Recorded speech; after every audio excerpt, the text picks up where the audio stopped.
ಶ್ರೀಮದ್ಭಾಗವತ ಪುರಾಣ ರಾಜ, ಬ್ರಹ್ಮಸೂತ್ರಗಳ ಅರ್ಥ, ಭಾರತಾರ್ಥ ವಿನಿರ್ಣಯ, ಗಾಯತ್ರಿ ಭಾಷ್ಯ, ವೇದಾರ್ಥ ಸಂಗ್ರಹ, ಪುರಾಣ ಸಾರ, ಇದೆಲ್ಲ ಯಾವುದಕ್ಕೆ ಅಂದರೆ ಭಾಗವತ ಎಂಬುದಾಗಿ ಹೇಳ್ತಾರೆ. 18 ಮಹಾಪುರಾಣಗಳಲ್ಲಿ ಕೊನೆಯದಾಗಿ ಬರೆದಂಥ ಪುರಾಣ ಅಂತೆ ಸಿದ್ಧಸ್ತು ಸಿದ್ಧಾಂತ ಅಂತ, ಅದು ಭಾಗವತ. ಭಾಗವತಕ್ಕೆ ಜಯ ಎಂಬ ಹೆಸರುಂಟು. ಪ್ರಾರಂಭದಲ್ಲಿ ಜನ್ಮಾದ್ಯಸ್ಯ ಯತೋನ್ಮಯಾದಿ ಇತರತ ಅರ್ಥೇಶೋಭಿಜ್ಞಸ್ವರ ಅಂತ ಪ್ರಾರಂಭ, ಕೊನೆಯೊಳಗೆ ನಮಃ ಸನಾತನಾಯ ಅಂತ ಬರುತ್ತೆ. ಅಲ್ಲಿ ಮೊದಲನೇ ಅಕ್ಷರ ಜ, ಕೊನೆಯ ಅಕ್ಷರ ಯ. ನಾರಾಯಣಂ ನಮಸ್ಕೃತ್ಯ ನರಂಚೈವ ನರೋತ್ತಮಂ ದೇವೀಂ ಸರಸ್ವತೀಂ ವ್ಯಾಸಂ ತಥೋ ಜಯ ಉದೀರಯೇತ್ ಅನ್ನೋದು ಬರೀ ಮಹಾಭಾರತ ಅಲ್ಲ, ಭಾಗವತಕ್ಕೂ ಅನ್ವಯ ಆಗ್ತಕ್ಕಂಥದ್ದಾಗುತ್ತೆ. ಸಂಸಾರದ ಜಯಕ್ಕೆ ಸಾಧನವಾದ ಅಪೂರ್ವ ಜಯ ಸಂಹಿತೆ. ಮೃತ್ಯುಮುಖನಾದ ಪರೀಕ್ಷಿತ್ ರಾಜ ವೈಕುಂಠಕ್ಕೆ ನಡೆದ, ಮೃತ್ಯುವನ್ನು ಜಯಿಸಿ ಮೃತ್ಯುಂಜಯ ಎಂಬುದಾಗಿ ಅನಿಸಿಕೊಂಡ. ಶುಕಾಚಾರ್ಯರು ಸಾಕ್ಷಾತ್ ಮೃತ್ಯುಂಜಯನಾದ ರುದ್ರದೇವರ ಅವತಾರ. ಭಾಗವತ ಮೃತ್ಯುಂಜಯ ಶಾಸ್ತ್ರ. ಅದನ್ನು ಬರೆದಂಥ ವೇದವ್ಯಾಸರು ಮೋಕ್ಷಪ್ರದವನ್ನು ಮಾಡ್ತಕ್ಕಂತಹ ನಾರಾಯಣನ ಮತ್ತೊಂದು ರೂಪ. ಭಾಗವತದಲ್ಲಿ ಪ್ರತಿಪಾದ್ಯನಾಗಿರೋನು ಸಾಕ್ಷಾತ್ ನಾರಾಯಣ. ಆದ್ದರಿಂದ ಶ್ರವಣ ಮನನಗಳೆಲ್ಲ ಸಂಸಾರ ತಾರಕ, ಭವಬಂಧ ಮೋಚಕ. ಮಧ್ವಾಚಾರ್ಯರು ಎಲ್ಲ ಪುರಾಣಗಳಿಗೆ ನಿರ್ಣಯ ಬರಲಿಲ್ಲ, ಶ್ರೀಮದ್ ಭಾಗವತಕ್ಕೆ ನಿರ್ಣಯ ಬರೆದರು, ಮಹಾಭಾರತಕ್ಕೆ ನಿರ್ಣಯವನ್ನು ತಾವು ಬರೆದರು. ವೈಷ್ಣವರ ಜೀವನದ ಉದ್ದಕ್ಕೆ ವಿವಿಧ ಹಂತಗಳಲ್ಲಿ ಅತ್ಯವಶ್ಯವಾಗಿ ವಿಧಿತವಾಗಿರ್ತಕ್ಕಂಥ ಮಹತ್ತರವಾದ ಕಾರ್ಯ ಶ್ರೀಮದ್ ಭಾಗವತದ ಶ್ರವಣ. ಭಗವಂತನ ಹಿರಿಮೆ, ಅವನ ವಿವಿಧ ಅವತಾರಗಳ ಮಹಿಮೆಗಳನ್ನು, ಆ ರೂಪಗಳನ್ನು ಒಲಿಸಿಕೊಂಡಂತಹ ಭಗವದ್ಭಕ್ತರ ಸಾಧನೆಯ ಗರಿಮೆಯೊಂದಿಗೆ ಬಣ್ಣಿಸುವಂಥ ರಮ್ಯಾತಿ ರಮ್ಯ ಕೃತಿ ಭಾಗವತ. ಇದು ಕೇಳೋದೇ ಒಂದು ಫಲ, ಹೇಳೋದು ಒಂದು ಫಲ. ಒಂದೆರಡು ಸರ್ತಿ ಅದರ ಶ್ರವಣ ಪಠಣಾದಿಗಳಿಗೆ ಫಲ ಇರಬೇಕಾದ್ರೆ ಇಡೀ ಪುರಾಣ ಬೇಡ, ಒಂದೊಂದು ಸ್ಕಂದ, ಒಂದೊಂದು ಸ್ಕಂದ ಬೇಡ, ಒಂದೊಂದು ಅಧ್ಯಾಯ, ಒಂದೊಂದು ಅಧ್ಯಾಯನೂ ಬೇಡ, ಒಂದೊಂದು ಶ್ಲೋಕ, ಒಂದು ಶ್ಲೋಕನೂ ಬೇಡ, ಒಂದು ಶ್ಲೋಕದ ಪಾದ, ಆ ಶ್ಲೋಕದ ಪಾದವೂ ಬೇಡ, ಅದರ ಅರ್ಧ ಪಾದ. ಶ್ಲೋಕಾರ್ಧ ಶ್ಲೋಕ ಪಾದಂಬಾಹ ಎಂಬುದಾಗಿ ಹೇಳುತ್ತಾರೆ. ಅಷ್ಟನ್ನ ನೀನು ಹೇಳಿದರೂ ಸಾಲಂಕೃತವಾದ ಗೋದಾನಗಳ ಫಲ. ನಿಗಮಕಲ್ಪತರೋರ್ಗಲಿತಂ ಫಲಂ ಶುಕಮುಖಾದಮೃತದ್ರವ ಸಂಯುತಂ ಪಿಬತ ಭಾಗವತಂ ರಸಮಾಲಯಂ ಮುಹುರಹೋ ರಸಿಕಾ ಭುವಿ ಭಾವಕ. ವೇದವ್ಯಾಸರು ಭಾಗವತವನ್ನು ರಚಿಸಿದ ಸ್ಥಳ ಅದು ಶಮ್ಯಪ್ರಾಸ, ಸರಸ್ವತಿ ತೀರ. ಸರಸ್ವತಿ ಅಲಕನಂದ ಸಂಗಮಗಳ ಕೇಶವ ಪ್ರಯಾಗದ ಸ್ಥಳ. ಉಪದೇಶ ಮಾಡಿದ್ದು ಶುಕಮುನಿಗಳಿಗೆ, ಅವರು ರುದ್ರದೇವರ ಅವತಾರ. ಅವರಲ್ಲಿ ಕೂತು ಭಾಗವತ ಕೇಳಿದ್ದು ಸುಖಮುನಿಗಳು. ಯಾರು? ಶ್ರೀಮದಾಚಾರ್ಯರು, ಬ್ರಹ್ಮದೇವರ ಪದವಿಗೆ ಹೋಗೋರು. ಅಲ್ಲಿಗೆ ಭಾಗವತ ಹೇಳೋದು ಕೇಳೋದು ಅಂದರೆ ಬ್ರಹ್ಮ ವಿಷ್ಣು ಮಹೇಶ್ವರರ ಒಂದು ವ್ಯಾಪಾರ ಅನ್ನೋ ವಿಚಾರ ಬಂತು. ಶುಕರೂಪಕ್ಕೆ ಕಲಿಬಾರ ತಪ್ಪಿದ್ದು ಒಂದು ಸಾಧನೆಯಾದರೆ ಭಾಗವತಾಮೃತವನ್ನು ತಾನೇ ಮಾಡಲು ಸಾಧ್ಯವಾದದ್ದು ಅದಕ್ಕಿಂತ ಮಿಗಿಲವಾದ ಸಾಧನೆ ಎಂಬತಕ್ಕಂಥ ವಿಚಾರವನ್ನು ಹೇಳುತ್ತಾರೆ. ಭಾಗವತವನ್ನು ರಚನೆ ಮಾಡಿದಂಥ ವ್ಯಾಸರು ಮಹಾವಿಷ್ಣು, ಅವರ ಗಂಗಾ ಜನಕ, ಕೇಳಿದವರು ಶುಕಾಚಾರ್ಯರು, ಗಂಗಾಧರ. ಹೇಳಿದ್ದು ಗಂಗಾ ತೀರದಲ್ಲಿ. ಯಾರಿಗೆ? ಪರೀಕ್ಷಿತ್ ಮಹಾರಾಜನಿಗೆ. ಪರೀಕ್ಷಿತ್ ಮಹಾರಾಜ ಯಾರು? ಅಭಿಮನ್ಯುವಿನ ಮಗ, ಅರ್ಜುನನಿಗೆ ಮೊಮ್ಮಗ. ಭೀಮಸೇನಿಗೂ ಮೊಮ್ಮಗನೇ, ಅರ್ಜುನಿಗೆ ಮೊಮ್ಮಗ ಅಂದರೆ ಜೀವೋತ್ತಮನ ಮೊಮ್ಮಗ. ಹೇಳಿದವರು ಯಾರು? ಶುಕಾಚಾರ್ಯರು, ರುದ್ರದೇವರು. ಮೂಲ ರೂಪದಲ್ಲಿ ಭಗವಂತನ ಮೊಮ್ಮಗ, ಸರ್ವೋತ್ತಮನ ಮೊಮ್ಮಗ, ಜೀವೋತ್ತಮನ ಮೊಮ್ಮಗನಿಗೆ ಹೇಳಿದ್ದು ಅದು ಭಾಗವತ. ಪರೀಕ್ಷಿತ್ ರಾಜ ಬೇಟೆಗೆ ಅಂತ ತೆರಳುತ್ತಾನೆ. ಹಸಿವೆ ಬಾಯಾರಿಕೆ ಉಂಟಾಗುತ್ತೆ. ನೀರಿನ ನೆಲ ಸಿಗದೇ ಇದ್ದಾಗ ಸಿಕ್ಕಿದ್ದು ಶಮೀಕರ ಆಶ್ರಮ. ಬಾಗಿಲು ತೆರೆದಿದೆ, ಮುನಿಗಳು ಕುಳಿತಿದ್ದಾರೆ. ಪರೀಕ್ಷಿತ್ ರಾಜ ನೀರಿಗಾಗಿ ಬೇಡ್ತಾನೆ. ನೀರು ಕೊಡೋದಿರಲಿ, ಕಣ್ಣೆತ್ತಿ ನೋಡಲಿಲ್ಲ. ಅವನಿಗೆ ಜಿಜ್ಞಾಸೆ ಬಂತು, ಇದೇನು ಅಸಂಪ್ರಜ್ಞಾತ ಸಮಾಧಿ ಸ್ಥಿತಿನೋ ಅಥವಾ ನನ್ನ ಬಗ್ಗೆ ಔದಾಸೀನ್ಯವೋ ಪರೀಕ್ಷೆ ಮಾಡೋಣ ಅಂತ ಹೇಳಿ ಸಪ್ತ ಸರ್ಪದ ಒಂದು ಹಾರವನ್ನ ಅವರ ಕೊರಳಿಗೆ ಹಾಕ್ತಾನೆ. ಹಾವು ಅಂದ್ರೆ ಸಾವು ಅಂತ ಬೆಚ್ಚಿ ಬೀಳಿಸುತ್ತೆ, ಆದರೆ ಮುನಿ ಕಣ್ಣು ಮುಚ್ಚಿಕೊಂಡೇ ಕೂತಿದ್ದ. ಕೊರಳಿಗೆ ಸುತ್ತಿದ ಹಾವು ಸಾವಿನ ರೂಪದಲ್ಲಿ ಕಾಡಿತು. ಯಾರಿಗೆ? ಹಾಕಿದವರಿಗೆ. ನೋಡ್ರಿ ಹೆಂಗಿದೆ, ಹಾಕಿಸ್ಕೊಂಡವ್ರಿಗಲ್ಲ, ಹಾಕಿದವರಿಗೆ ಎಂಬತಕ್ಕಂಥ ವಿಚಾರ ನಾವು ಹೇಳುತ್ತೆ. ಅದಕ್ಕೋಸ್ಕರವಾಗಿ ಬಂದಿರತಕ್ಕಂಥ ಒಂದು ಶಾಪ, ಗಾಯತ್ರಿ ಮಂತ್ರದ ಪ್ರಭಾವದಿಂದ ಕೊಟ್ಟ ಶಾಪ. ಆ ಶಾಪನ ನಿವಾರಣೆಗೋಸ್ಕರವಾಗಿ ಶುಕಾಚಾರ್ಯರನ್ನೇ ತಾನು ಕಳಿಸೋಣ. ಶುಕಾಚಾರ್ಯರು ಬಂದು ಅಲ್ಲಿ ಭಾಗವತವನ್ನು ಹೇಳೋಣ. ಇವೆಲ್ಲ ಮೊದಲ ಸ್ಕಂದದ ಕಥಾ. ಎರಡನೇ ಸ್ಕಂದದಲ್ಲಿ 24 ತತ್ವಗಳ ಒಂದು ಸೃಷ್ಟಿ ಹೇಗಾಯಿತು, ಭಗವಂತನ ಧ್ಯಾನ ಹೇಗೆ ಮಾಡಬೇಕು, ಪಾತಾಳ ಲೋಕದಲ್ಲಿ ಪಾದ, ಸತ್ಯಲೋಕದಲ್ಲಿ ಮುಕುಟ ಇತ್ಯಾದಿ ವಿಚಾರಗಳನ್ನು ಹೇಳುತ್ತಾ ಭಗವಂತನ ಒಬ್ಬೊಬ್ಬ ದೇವತೆಯ ಉಪಾಸನೆಗೆ ಒಂದೊಂದು ಫಲ ಹೇಳ್ತಾರಂತೆ. ಬ್ರಹ್ಮವರ್ಚಸ್ಸು ಬೇಕಾ? ಬೃಹಸ್ಪತಿ ಆರಾಧನೆ ಮಾಡ್ರಿ. ಇಂದ್ರಿಯ ಪಾಠ ಬೇಕಾ? ಇಂದ್ರನನ್ನು ಆರಾಧನೆ ಮಾಡ್ರಿ. ಸಂಪತ್ತು ಬೇಕಾ? ಮಹಾಲಕ್ಷ್ಮಿ ಆರಾಧನೆ ಮಾಡ್ರಿ. ತೇಜಸ್ಸು ಬೇಕಾ? ಅಗ್ನಿಯನ್ನು ಆರಾಧನೆ ಮಾಡ್ರಿ. ಹೀಗೆ ಒಬ್ಬೊಬ್ಬರಿಗೆ ಒಂದಾದರೆ ಭಗವಂತನನ್ನು ಆರಾಧನೆ ಮಾಡಿದ್ರೆ ಎಲ್ಲಾನು ಸಿಗುತ್ತೆ ಎಂಬತಕ್ಕಂಥ ವಿಚಾರಗಳನ್ನು ತಾವು ಹೇಳುತ್ತಾರೆ. ಇದಾದ ಮೇಲೆ 4 ಶ್ಲೋಕದ ಭಾಗವತವನ್ನ ನಾರಾಯಣ ಬ್ರಹ್ಮದೇವರಿಗೆ ತಾನು ಉಪದೇಶವನ್ನು ಮಾಡಿದ. ಶುಕಮುನಿಗಳು ಪರೀಕ್ಷಿತ್ ರಾಜನಿಗೆ ವಿದುರ ಮೈತ್ರೇಯ ಸಂವಾದ ರೂಪವಾದ ಭಾಗವತವನ್ನು ನಿರೂಪಣೆ ಮಾಡ್ತಾರೆ. ವಿದುರ ದುರ್ಯೋಧನನ ದುರ್ನಡತೆಗೆ ಬೇಸತ್ತು ತೀರ್ಥಯಾತ್ರೆಗೆ ಅಂತ ತೆರಳಿ ಉದ್ಧವರ ಸೂಚನೆಯಂತೆ ಹರಿದ್ವಾರದಲ್ಲಿ ಮೈತ್ರೇಯರನ್ನ ಸಂದರ್ಶನವನ್ನು ಮಾಡಿದ. ಮೈತ್ರೇಯರ ಮೂಲಕ ಭಾಗವತವನ್ನು ತಾನು ತಿಳಿದ. ಅಲ್ಲಿಂದ ಮುಂದೆ ಸೃಷ್ಟಿ ಕಾರ್ಯ ಮಾಡ್ರಿ ಎಂಬತಕ್ಕಂಥ ವಿಚಾರ ಬಂದಂತಹ ಕಾಲದಲ್ಲಿ ಸೃಷ್ಟಿ ಕಾರ್ಯದಲ್ಲಿ ಬ್ರಹ್ಮದೇವರು ಸನಕ ಸನಂದನ ಸನತ್ ಕುಮಾರ ಸನತ್ ಸುಜಾತರನ್ನು ಸೃಷ್ಟಿ ಮಾಡಿದರು. ನೀವು ಸೃಷ್ಟಿ ಕಾರ್ಯ ಮುಂದುವರಿಸ್ರಿ ಅಂದ್ರೆ ಮುಂದುವರಿಸಲ್ಲ ಅಂತ ಹೋದರು. ಸಪ್ತ ಋಷಿಗಳನ್ನು ಸೃಷ್ಟಿ ಮಾಡಿದರು, ಮುಂದುವರಿಸ್ರಿ ಅಂದ್ರು, ಮುಂದುವರಿಸಲಿಲ್ಲ. ಆಗ ಕೋಪ ಬಂದವರಂತೆ ನಟನೆ ಮಾಡಿದರು. ಕ್ರೋಧ ಸಂಭವ ರುದ್ರ ಅವನ ತರ ಆಯಿತು. ಸೃಷ್ಟಿ ಕಾರ್ಯ ಮಾಡು ಅಂದ್ರೆ ಪ್ರೇತ ಗಣಗಳ ಸೃಷ್ಟಿ ಆಯಿತು. ಅದಕ್ಕೆ ನೀನೇ ಅಧಿಪತಿಯಾಗಿರು ಅಂತ ಬಿಟ್ಟರು. ಆಮೇಲೆ ಸ್ವಯಂಭೂಮನು ಶತರೂಪ, ಅವರಲ್ಲಿ ಬಂದಿರತಕ್ಕಂತಹ ಮತ್ತೆ ದೇವಹೂತಿ, ಅಪೂತಿ, ಪ್ರಸೂತಿ, ಪ್ರಿಯವ್ರತ, ಉದ್ದಾನಪಾದ ಇವರು ಸೃಷ್ಟಿ ಮಾಡೋಕ್ಕೆ ಮುಂಚೆ ಭೂಲೋಕ ಭೂಮಿ ಅನ್ನೋದು ನೀರಿನಲ್ಲಿ ಮುಳುಗೋಗಿದೆ ಅಂತಂತಹ ಕಾಲದಲ್ಲಿ ಅದನ್ನು ನೋಡೋದಕ್ಕೋಸ್ಕರವಾಗಿ ಭೂಮಿಯಲ್ಲಿ ಮುಳುಗಿತ್ತಲ್ಲ, ಆದಿ ಹಿರಣ್ಯಾಕ್ಷ ಅಂತ ಹೋಗಿದ್ದ ವರಾಹದೇವರ ತಾವು ಅವತಾರವನ್ನು ಮಾಡಿ ಆದಿ ಹಿರಣ್ಯಾಕ್ಷನನ್ನು ಕೊಂದರು. ಕಶ್ಯಪರ ಮಗನಾಗಿ ಅವತಾರ ಮಾಡಿದ್ದ ಹಿರಣ್ಯಾಕ್ಷನನ್ನು ಸಹ ವರಾಹದೇವರು ಸಂಹಾರವನ್ನು ಮಾಡಿದರು ಎಂಬತಕ್ಕಂಥ ವಿಚಾರವನ್ನು ತಾವು ಹೇಳಿದರು. ಅದಾದ ಮೇಲೆ ಕಪಿಲ ನಾಮಕ ಭಗವಂತನ ಅವತಾರ, ಅವನಿಂದ ಸಾಂಖ್ಯೋಪದೇಶ ಇತ್ಯಾದಿಗಳನ್ನು 3ನೇ ಸ್ಕಂದದಲ್ಲಿ ಹೇಳಿ, ಚತುರ್ಥ ಸ್ಕಂದದಲ್ಲಿ ಅತ್ರಿ ಅನುಸೂಯರ ಮಗನಾಗಿ ಭಗವಂತನಾದ ಶ್ರೀಹರಿ ದತ್ತಾತ್ರೇಯ ಅವತಾರ ಮಾಡಿದ್ದಾರೆ. ಬ್ರಹ್ಮದೇವರಿಗೆ ಅವತಾರ ಇಲ್ಲ, ಚಂದ್ರನಲ್ಲಿ ಆವಿಷ್ಟರಾಗಿ ಅವರು ಬಂದರು. ವಿಷ್ಣು ಸ್ವಯಂ ದತ್ತ ಮುನಿ ಅಂತ ಒಂದು ಮುನಿ ರೂಪದಿಂದ ಬಂದ.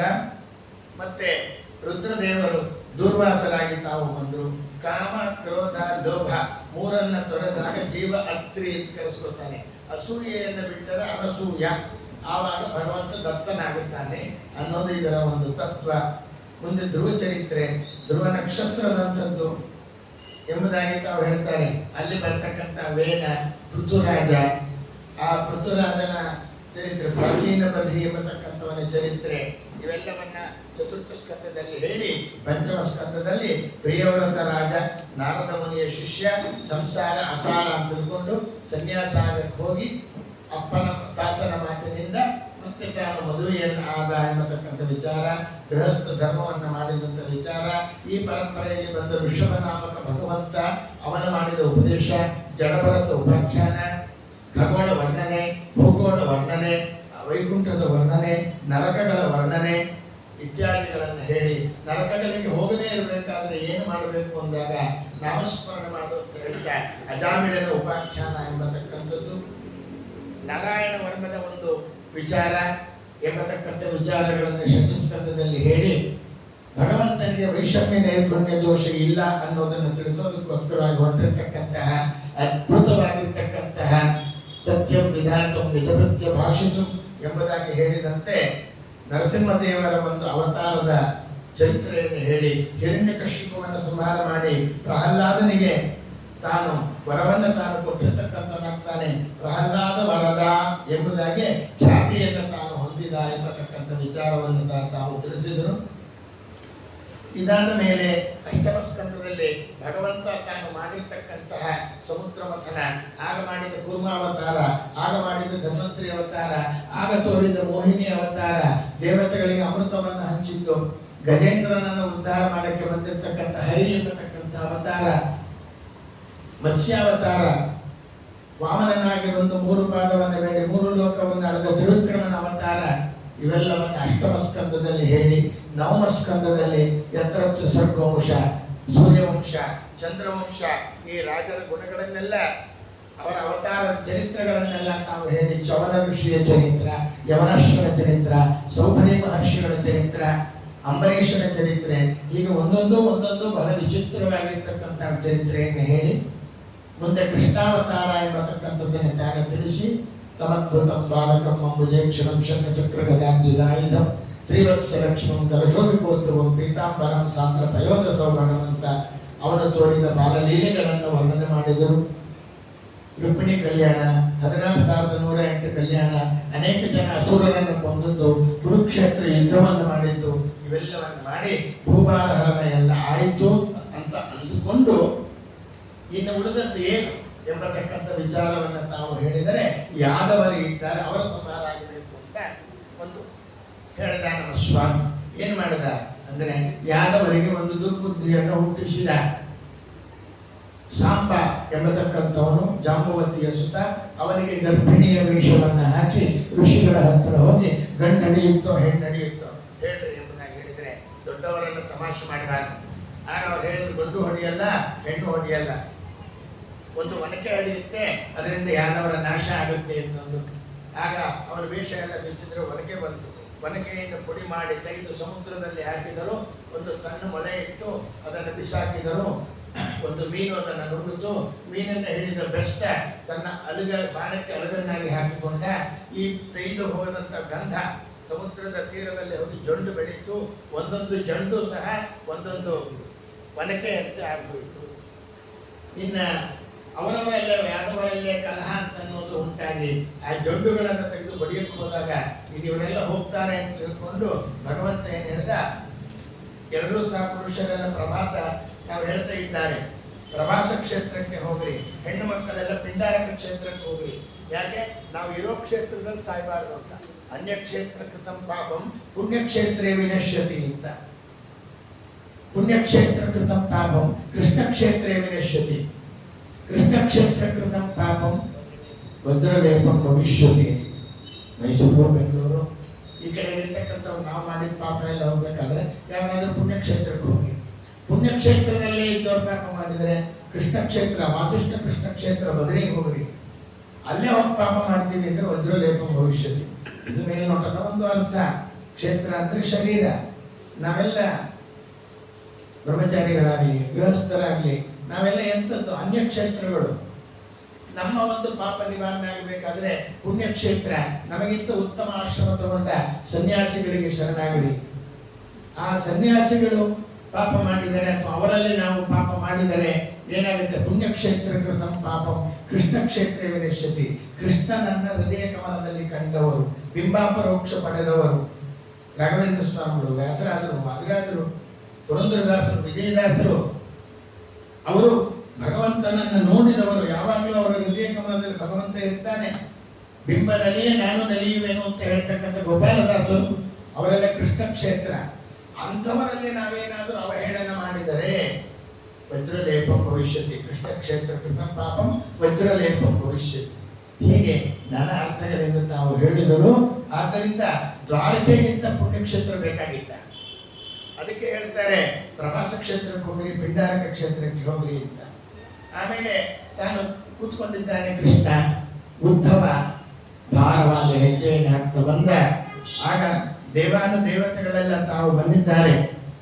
ಬಂದು ಸ್ವಾಮಿ ನಿನ್ನ ಭೂಲೋಕದ ವ್ಯಾಪಾರ ಸಾಕು, ನಿನ್ನ ಲೋಕಕ್ಕೆ ನೀನು ಬಾ ಎಂಬುದಾಗಿ ತಾವು ಕರೀತಾ ಇದ್ದಾರೆ.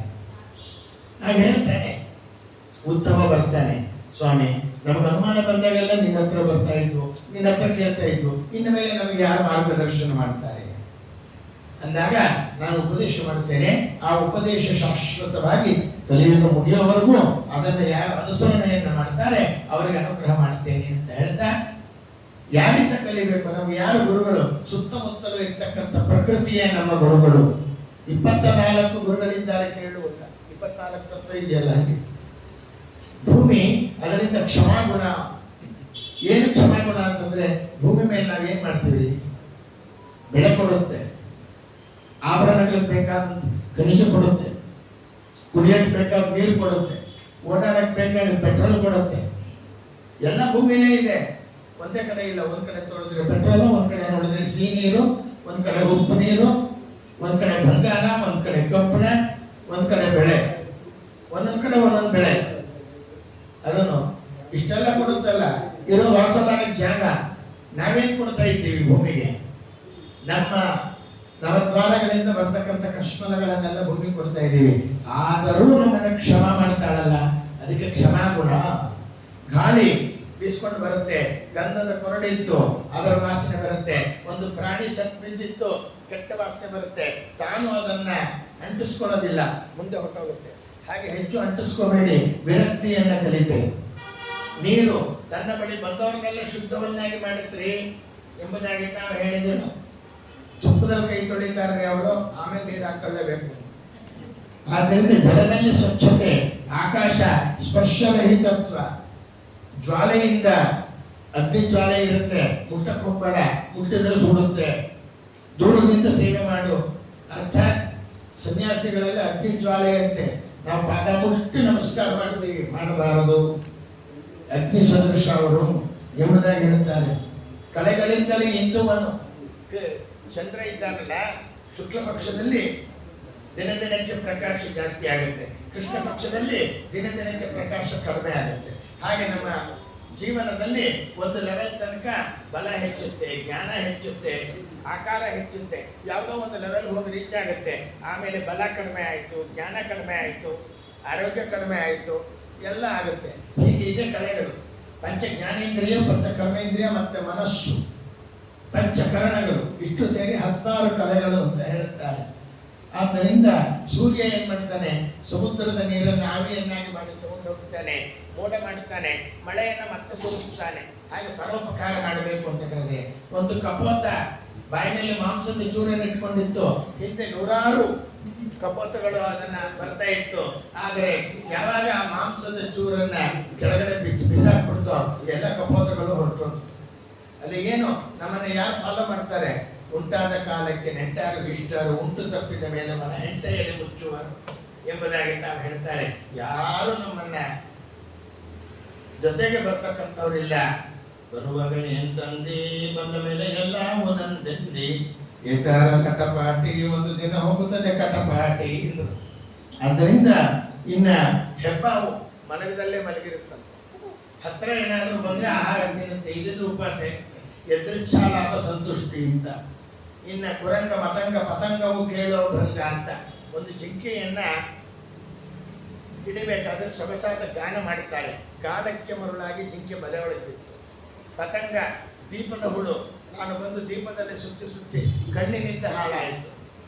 ಒಂದು ಮೀನನ್ನ ಹಿಡಿಬೇಕಾದ್ರೆ ಒಂದು ಹುಳವನ್ನ ಒಳಗಡೆ ನೀರೊಳಗೆ ಬಿಡ್ತಾನೆ, ಹುಳ ತಿನ್ನಕ್ಕೆ ಅಂತ ಮೀನು ಬರುತ್ತೆ, ಮೇಲೆ ಕೂತಿರ್ತಾನೆ, ಸುತ್ತಿ ಸುತ್ತಿ ಬರುವೆ ನನಗಾಗಿ ಮೇಲೆ ಕಾದಿದ್ದಾನೆ ನಿನಗಾಗಿ ಅಂತ ಹೇಳುವಂಥದ್ದು. ಆ ಹುಳವನ್ನು ಹಿಡಿಯಕ್ಕೆ ಬಂದಾಗ ಇವನು ಮೇಲೆ ಎಳ್ಕೊಳ್ತಾನೆ, ಜಿಫ್ಫಾ ಚಾಪಲ್ಯದಿಂದ ಹೊರತು. ಒಂದೊಂದು ಮತಂಗ ಹೆಣ್ಣಾನೆಯನ್ನು ನಿಲ್ಲಿಸಿ ಗಂಡಾನೆ ಓಡಿಸ್ಕೊಂಡು ಬರ್ತಾರೆ. ಕೆಟ್ಟ ಹಿಂದಿನವರೆಲ್ಲ ನೋಡಿರ್ತೀರಿ ನೀವು. ಆದ್ದರಿಂದ ಸ್ಪರ್ಶ ಸುಖದಿಂದ ಅದು ಜೀವ ಕಳ್ಕೊಂತು.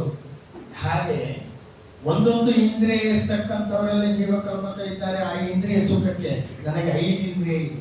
ಯಾವ ಇಂದ್ರಿಯದಿಂದ ಬೇಕಾದರೂ ನಾವು ಹಾಳಾಗಬಹುದು. ಮಾರನು ಎಂಬ ಕಳ್ಳನಿದ್ದಾನೆ, ಪುರನ ನಾಡು ಬಿಡೋದಿಲ್ಲ ಎಂಬುದಾಗಿ ಹೇಳುತ್ತಾರೆ. ಆದ್ರಿಂದ ತಾವು ಹೇಳಿದರು ಈ ರೀತಿ ಒಳಗೆ ತಿಳ್ಕೊಳ್ರಿ. ಆದ್ರಿಂದ ಮತ್ತೆ ಬಾಲಕ ಒಬ್ಬನು ಸಣೆ ಹಿಡಿತಾ ಇರ್ತಾನಂತೆ ಚಾಕುನ. ಎದುರುಗಡೆ ರಾಜನ ಮೆರವಣಿಗೆ ಹೋಗುತ್ತೆ, ಗೊತ್ತಿಲ್ಲ ಅಂತ.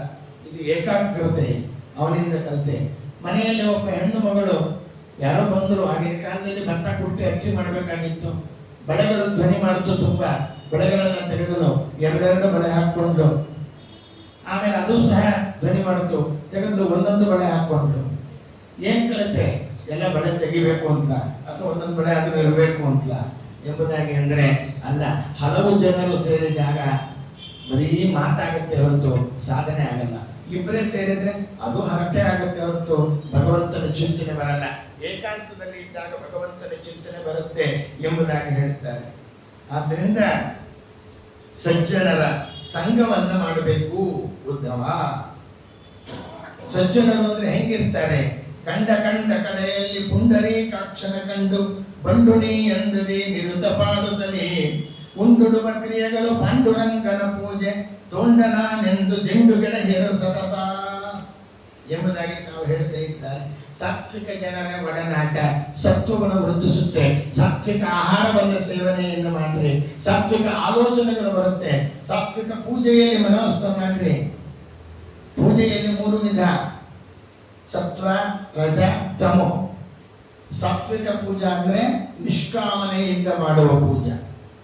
ನೀನು ನನಗೆ ಬ್ರಾಹ್ಮಣತ್ವ ಕೊಟ್ಟಿದ್ದಿ, ಮನುಷ್ಯತ್ವ ಕೊಟ್ಟಿದ್ದಿ, ವೈಷ್ಣವತ್ವ ಕೊಟ್ಟಿದ್ದಿ, ತನುವನ್ನು ಕೊಟ್ಟಿದ್ದೆ, ನಿನ್ನ ಸೇವೆ ಮಾಡಬೇಕು, ಆದ್ದರಿಂದ ನಾನು ಪೂಜೆ ಮಾಡ್ತಾ ಇದ್ದೇನೆ. ಇನ್ನು ರಾಜಸ ಪೂಜಾ ಅಂದ್ರೆ ಏನಾದರೂ ಫಲ ಅಪೇಕ್ಷೆ ಮಾಡಿ ಮಾಡೋ ಪೂಜೆ. ಸಂತಾನ ಸಂಪತ್ ಪರಿಶುದ್ಧ ಭಕ್ತಿ ವಿಜ್ಞಾನ ವಾಗ್ದೇಹ ಸುಪಾಠವಾದಿ ತತ್ವ ಶರೀರೋಕ್ತ ಸಮಸ್ತ ದೋಷಾನ್ ಹತ್ವ. ಇದು ರಾಜಸ ಪೂಜಾ. ಇನ್ನು ತಾಮಸ ಪೂಜಾ, ಮೊದಲು ನೀನು ನನಗೆ ಫಲ ಕೊಡು, ಆಮೇಲೆ ಪೂಜೆ ಮಾಡ್ತೀನಿ. ಫಲ ಕೊಡದಿದ್ದು ಪೂಜೆ ಮಾಡಲ್ಲ ಅಲ್ವಾ? ನನಗೆ ಲಾಟ್ರಿ ಒಳಗೆ 1 ಲಕ್ಷ ಹೊಡ್ಕೊಂಡ್ರೆ ನಿಂಗೊಂದು 50,000 ಕೊಡ್ತೀನಿ. ಪಾಪ 50,000 ಬಂದ್ಬಿಡ್ತು. ಎಷ್ಟು ಕೊಡ್ಬೇಕು? 25 ಕೊಡ್ಬೇಕಲ್ಲ. ನೀ 50 ಹಿಡ್ಕೊಂಡೆ 50 ಕೊಟ್ಟಿದ್ದೀವಿ ಸ್ವಾಮಿ, ನಾನು ನಿಂಗೆ ಏನು ಕೊಡಲ್ಲ. ರಾವಣ ಈ ಥರ ಪೂಜೆ ಮಾಡ್ತಾ ಇದ್ದ. ತಲೆ ಎಲ್ಲ ಕೊಟ್ಟ, ಒಂದೊಂದು ತಲೆ ಕಡ್ದ. ದೇವರು ಪ್ರತ್ಯಕ್ಷ ಆದಾಗ ಬ್ರಹ್ಮ ಆ ಎಲ್ಲ ತಲೆ ಕೊಡುವುದ ವಾಪಸ್. ಸಮ್ಮತವಾಗಿದ್ದ ಪೂಜೆಯ ಕೈಗೊಬ್ಬ ಬ್ರಹ್ಮದೇವರು ಮಾಡುತ್ತಾರೆ. ಭಕುತಿಗೆ ಒಲಿಯುವವನು ನಾನು, ಯುಕುತಿಯಿಂದ ಆಚರಿಸುವ ಸ್ನಾನ ಆಗಲಿ, ದಾನ ಆಗಲಿ, ತೀರ್ಥಕ್ಷೇತ್ರ ಯಾತ್ರೆ ಆಗಲಿ, ಇವಕ್ಕೆಲ್ಲ ನಾನು ಅಷ್ಟು, ಅವೆಲ್ಲ ಸೋಪಾನ ಅಷ್ಟೇ ಮುಕ್ತಿಗೆ. ಆದರೆ ಜ್ಞಾನವೇ ಮುಕ್ತಿಗೆ ಕಾರಣ. ಅಕುಟಿಲರಿಗೆ, ವಿರಕ್ತರಿಗೆ, ಶಕುತಿರಹಿತರಿಗೆ ಅಲ್ಪ ಸಾಧನೆ ಕೈಗೊಂಡು ಮುಕ್ತಿಯನ್ನು ನೀಡುವವನು ನಾನು. ಯಾವುದನ್ನ ಜ್ಞಾನಿಗಳು ಹೇಳುತ್ತಾರೆ ಸಾಧನಕ್ಕೆ ಯೋಗ್ಯ ಅಂತ ಅನ್ಸುತ್ತೆ, ಜ್ಞಾನವೃದ್ಧರು ಯಾರನ್ನು ಅಪೇಕ್ಷೆ ಮಾಡ್ತಾರೆ ಅದನ್ನು ಮಾಡ್ರಿ ಎಂಬುದಾಗಿ ತಾವು ಹೇಳುತ್ತಾರೆ. ಅಷ್ಟವಿಧದ ಮದಗಳಿಂದ ಅನ್ನಮದ, ಅರ್ಥಮದ, ಅಖಿಲ ವೈಭವದ ಮದ, ಮುನ್ನ ಪ್ರಾಯದ ಮದ, ತನಗಿದಿರಿಲ್ಲವೆಂಬ ಮದ, ಇಷ್ಟೆಲ್ಲ ಕಷ್ಟಪಡ್ತಾ ಇದ್ದರೂ ದುಷ್ಟತನದಲ್ಲಿ ಬಳುತ್ತಾ ಇದ್ದಾರೆ. ಶಿಷ್ಟರ ಸಂಘವನ್ನು ಮಾಡ್ರಿ. ಶಿಷ್ಟರ ಸಂಗವ ಮಾಡದಿದ್ದರೆ ಎನಗೆ ಆಣೆ ರಂಗ, ದುಷ್ಟರ ಸಂಗವ ಬಿಡಿಸದಿದ್ದರೆ ನಿನಗೆ ಆಣೆ. ಒಂದು ಜೀವ ಕರ್ತೃತ್ವ, ಒಂದು ಪರಮಾತ್ಮ ಮಾಡಬೇಕಾಗಿತ್ತು. ಕಾಕು ಮನುಜರ ಸಂಗಮ ಮಾಡಿದರೆ ನಿನಗೆ ಆಣೆ ರಂಗ, ಲೌಕಿಕವ ಬಿಡಿಸದಿದ್ದರೆ ನಿನಗೆ ಆಣೆ ಅಂದರು. ಆದ್ದರಿಂದ ನಾವು ಹೇಳುತ್ತಾರೆ ಭಗವಂತನನ್ನ ಕುರಿತು ಧ್ಯಾನವನ್ನು ಮಾಡಬೇಕು. ಧ್ಯಾನ ಮಾಡಬೇಕಾದ್ರೆ ಹೇಗಿರಬೇಕು? ಆಸನ ಸರಿಯಾಗಿರಬೇಕು, ನೆಟ್ಟಗಿರಬೇಕು. ಎಲ್ಲ ನೆತ್ತಿ ತನಕ ಇರ್ತಕ್ಕಂಥದ್ದು ಒಂದೇ ರೇಖೆಯಲ್ಲಿ ಇರಬೇಕು. ಅಕ್ಷಿಗಳನ್ನು ಮುಚ್ಚಿ ಅಂತರ್ಚಕ್ಷುಗಳನ್ನು ಬಿಚ್ಚಿ ಬುಡದಲ್ಲಿ ಈಕ್ಷಿಸುತ್ತಾ ಬಿಂಬಮೂರ್ತಿಯನ್ನು ದ್ರಕ್ಷಾರಿ ಪರಿವಾರ ತ್ಯಜಿಸಿ. ದ್ರಕ್ಷ ಅಂದರೆ ರುದ್ರದೇವರು, ಅವನ ಹರಿ ಅಂದರೆ ಕಾಮ, ಅವನ ಪರಿವಾರ ಅಂದರೆ ಕಾಮ, ಕ್ರೋಧ, ಲೋಭ, ಮೋಹ, ಮದ, ಮಾತ್ಸರ್ಯ ಇತ್ಯಾದಿಗಳು. ದ್ರಕ್ಷಾರಿ ಪರಿವಾರ ತ್ಯಜಿಸಿ ಅಕ್ಷಯಾಂತಕನ ಭಜಿಸಿ. ಅಕ್ಷಯನಿಗೆ ಅಂತಕ, ಅಕ್ಷಯ ಕುಮಾರ, ಅವನಿಗೆ ಅಂತಕ ಆದವನು ಯಾರು? ವಾಯುದೇವರು, ಭೀಮಸೇನ ದೇವರು, ಹನುಮಂತ ದೇವರು. ಅವನನ್ನು ಭಜಿಸಿ ಪಕ್ಷಿ ವಾಹನನ ಸ್ಮರಿಸುವುದೇ ಧ್ಯಾನ. ಮಾರುತಾಂತರ್ಯಾಮಿಯಾದ ಹರಿಯ ಚಿಂತನೆಯಿಂದ ದುರಿತಗಳು ದೂರ.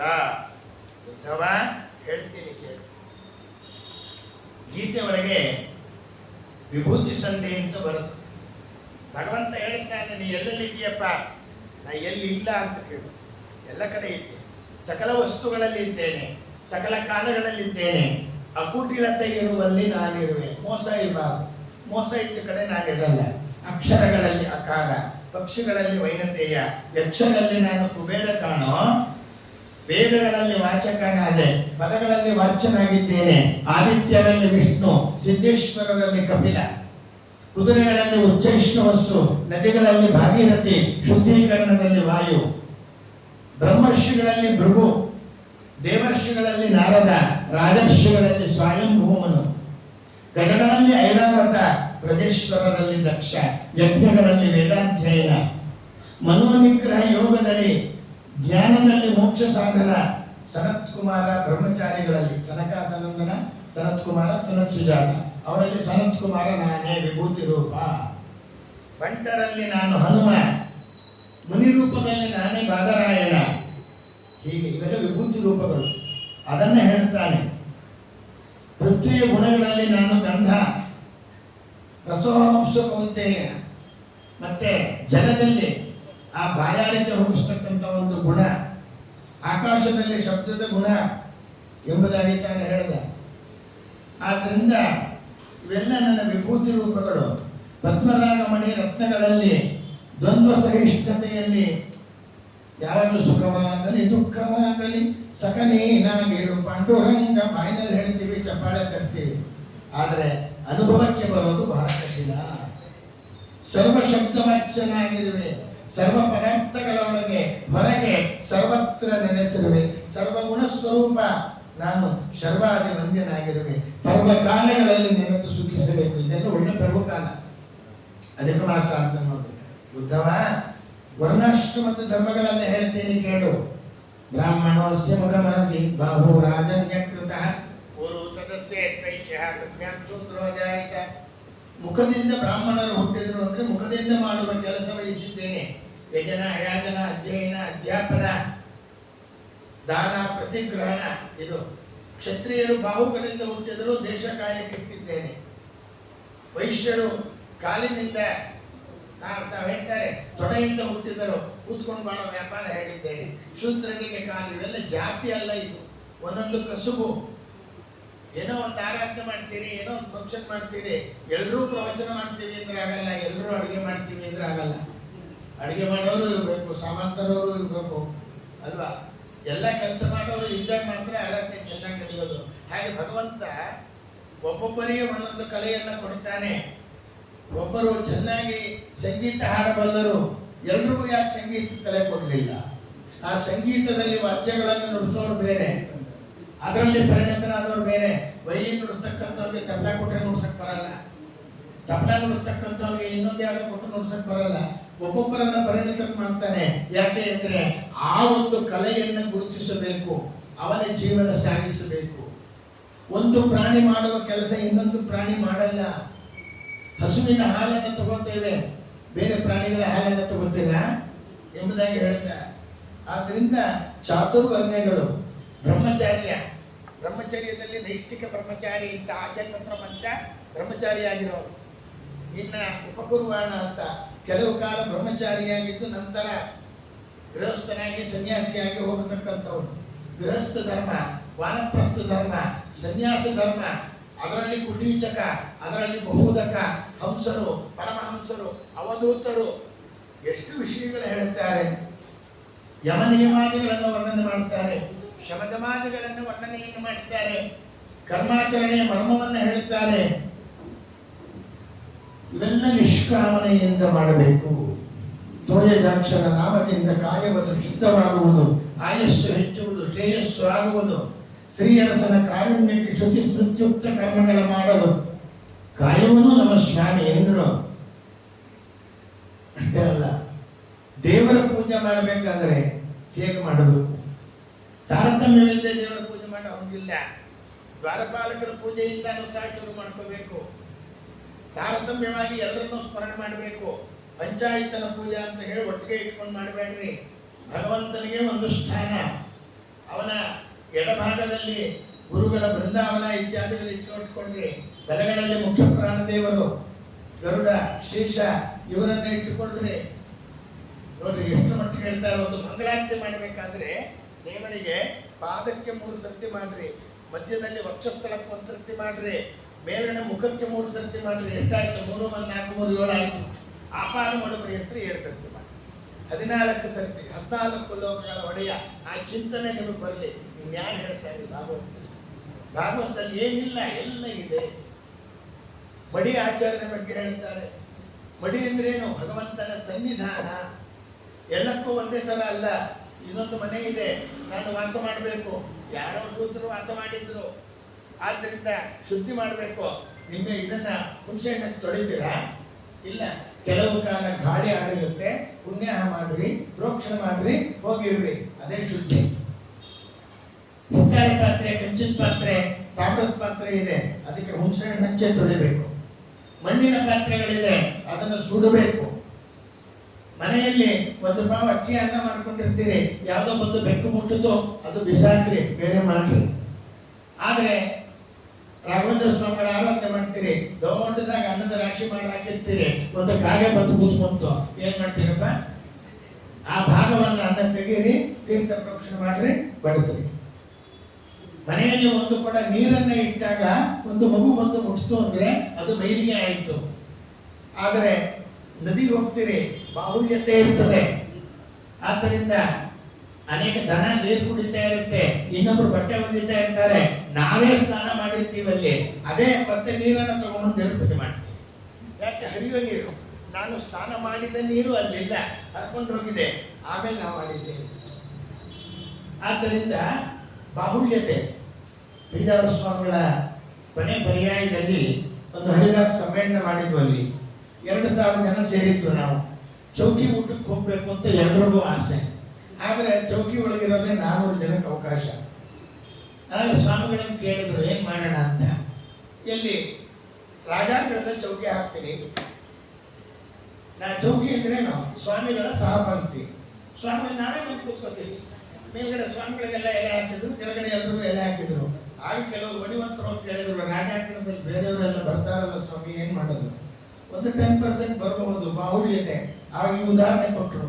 ನದಿ ನೀರಿನಲ್ಲಿ ಹೆಂಗೆ ತಗೋತಿರೋ ಹಾಗೆ ನಾವು 3000 ಜನ ಸೇರಿದಾಗ ಒಂದು 30 ಜನ ಬೇರೆಯವರು ಬಂದಿರ್ಬೋದು, ನೀವು ಅವ್ರನ್ನ ಯಾಕೆ ನೋಡ್ತೀನಿ, ನಮ್ಮನ್ನು ನೋಡಿ ಊಟ ಮಾಡಿ ಎಂಬುದಾಗಿ ಹೇಳಿದ್ರು. ನಾವು ಕೂತಿರ್ತೀವಿ ಸಭಾಗೆ ನೋಡ್ರಿ ಎಂಬುದಾಗಿ. ಇದು ಬಾಹುಳ್ಯತೆ ಇದ್ದಾಗ ಅದರ ಬಗ್ಗೆ ಆಲೋಚನೆ ಮಾಡ್ರಿ. ಮನೆ ಕರ್ಕೊಂಬಂದು ಪಕ್ಕದಲ್ಲಿ ಕೂಡಿಸ್ಕೊಂಡು ಊಟ ಮಾಡ್ರಿ ಅಂತ ಯಾರು ಹೇಳಿಲ್ಲ ಎಂಬುದಾಗಿ ತಾವು ಹೇಳ್ತಾರೆ.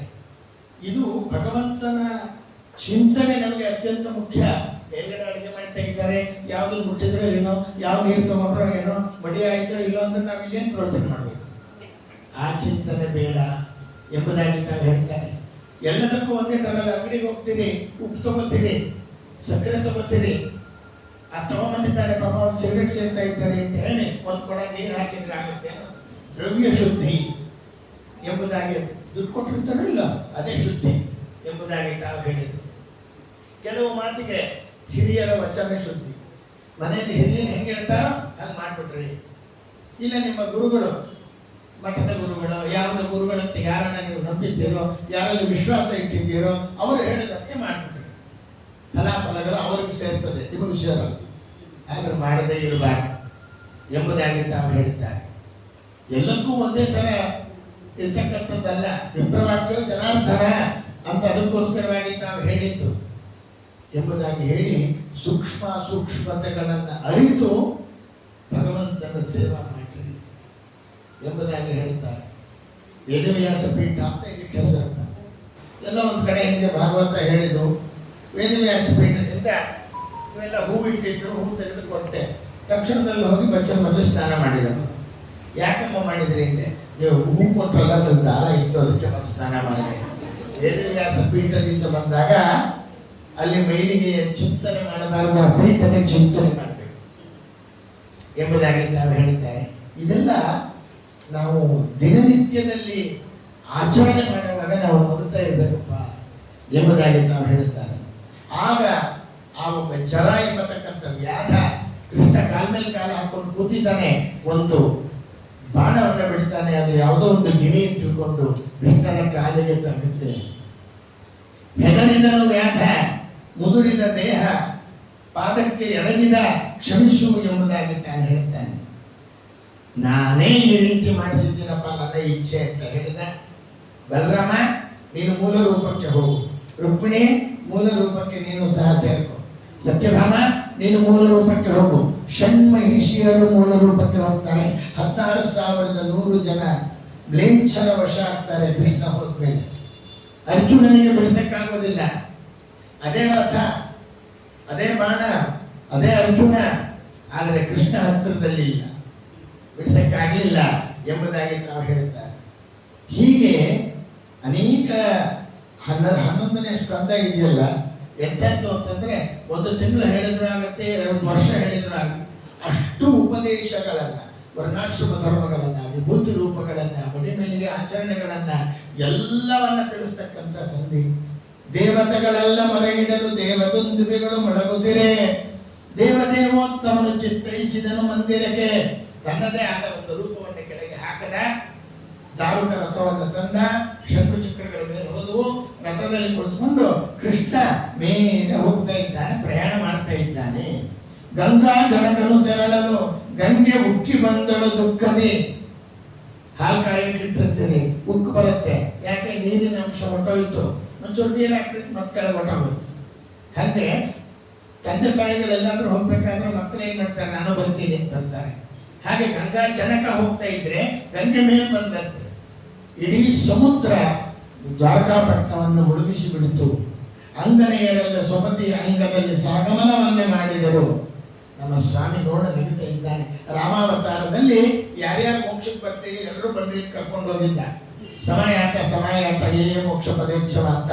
ಆದರೆ ಕೃಷ್ಣಾವತಾರದಲ್ಲಿ ತಾನು ಒಬ್ಬನೇ ಹೋದ ಎಂಬುದಾಗಿ ಹೇಳಿದರು.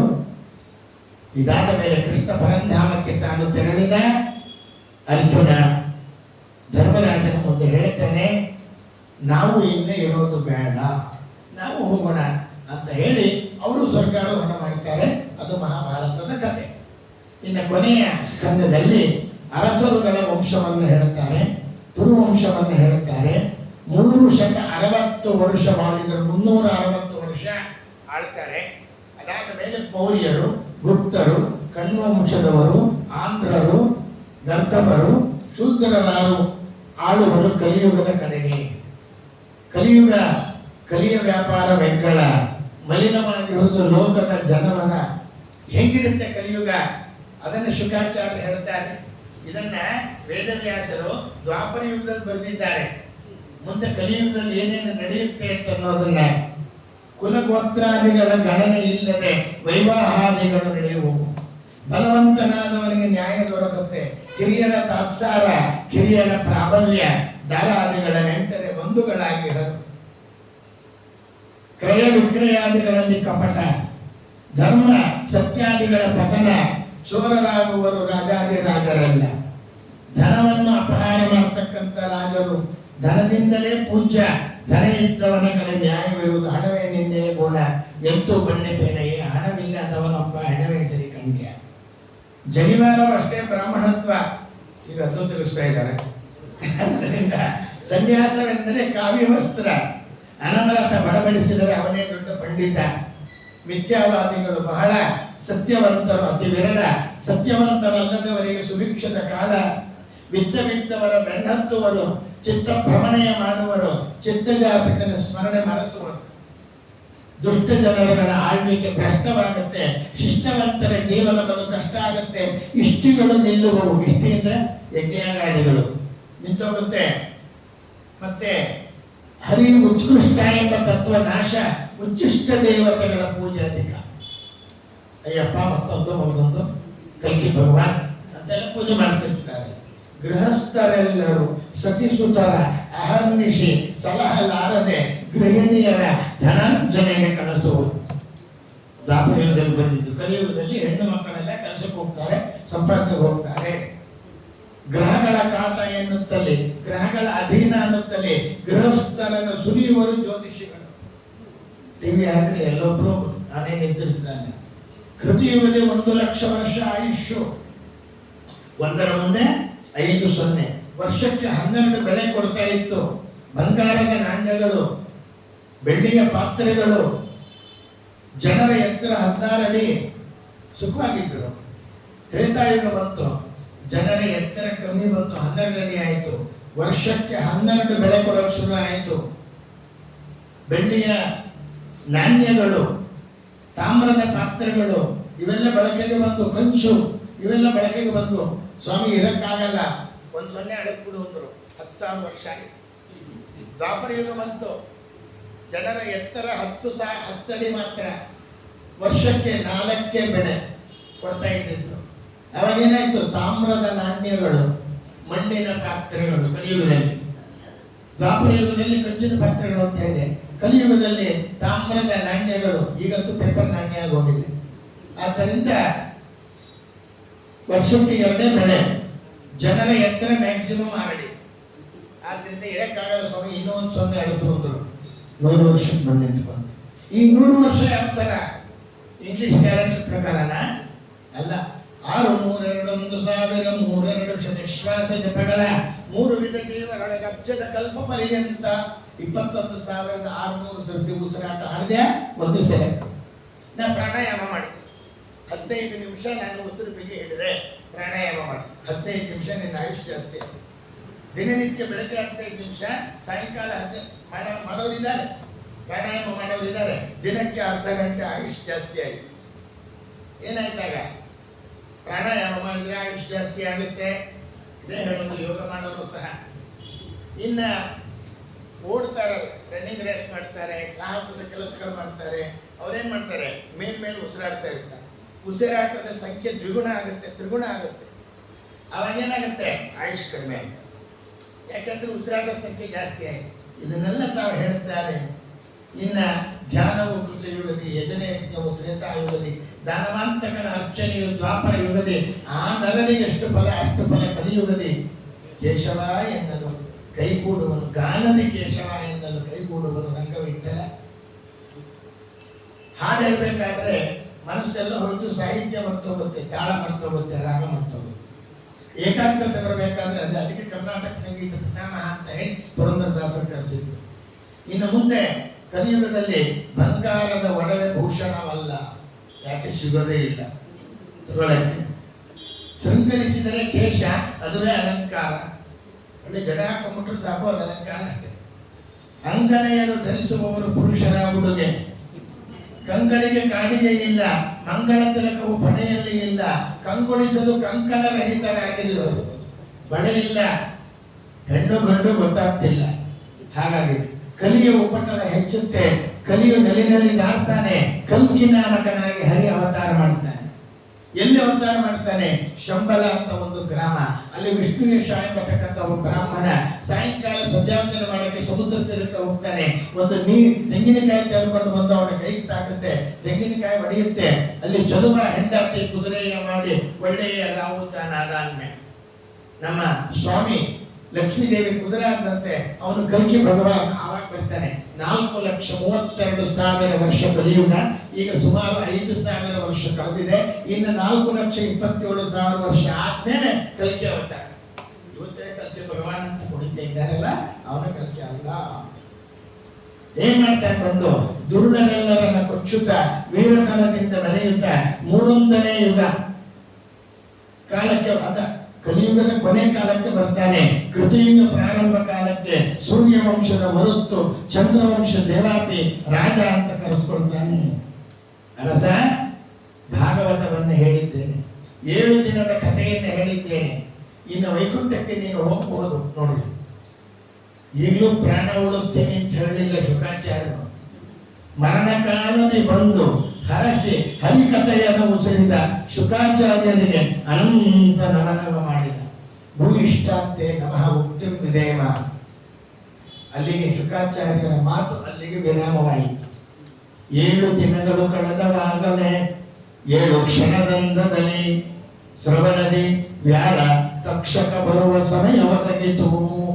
ಇನ್ನೇನು ಸೂರ್ಯಾಸ್ತ ಆಗ್ತಾ ಇದೆ, ತಕ್ಷಕ ಬರ್ತಾನೆ ಅಂತ ಹೇಳಿ ತಾನೇನು ಮಾಡ್ತಾನೆ? ಆಳುವ ಅರಸ ಪರೀಕ್ಷಿತ್ ರಾಜ ಮರಣ ಭಯವನ್ನ ಅಳಿಸಿ ಹೆದರಲ್ಲ. ಸಜ್ಜನರಾದವರು ಸ್ವಾಮಿಗೆ ಹೆದರಲ್ಲ. ಮಧ್ಯ ಮಂದಿರದಲ್ಲಿ ಕಲ್ಯಾಣದ ಮಧ್ಯದಲ್ಲಿ ಒಂದು ಮಂದಿರ ಕಟ್ಟಿಸಿದ್ದಂತೆ. ಸಲಿಲ ಮಧ್ಯ ಮಂದಿರದಲ್ಲಿ ಕುಳಿತು ಲಯ ಚಿಂತನೆ ಮಾಡುತ್ತಾನೆ.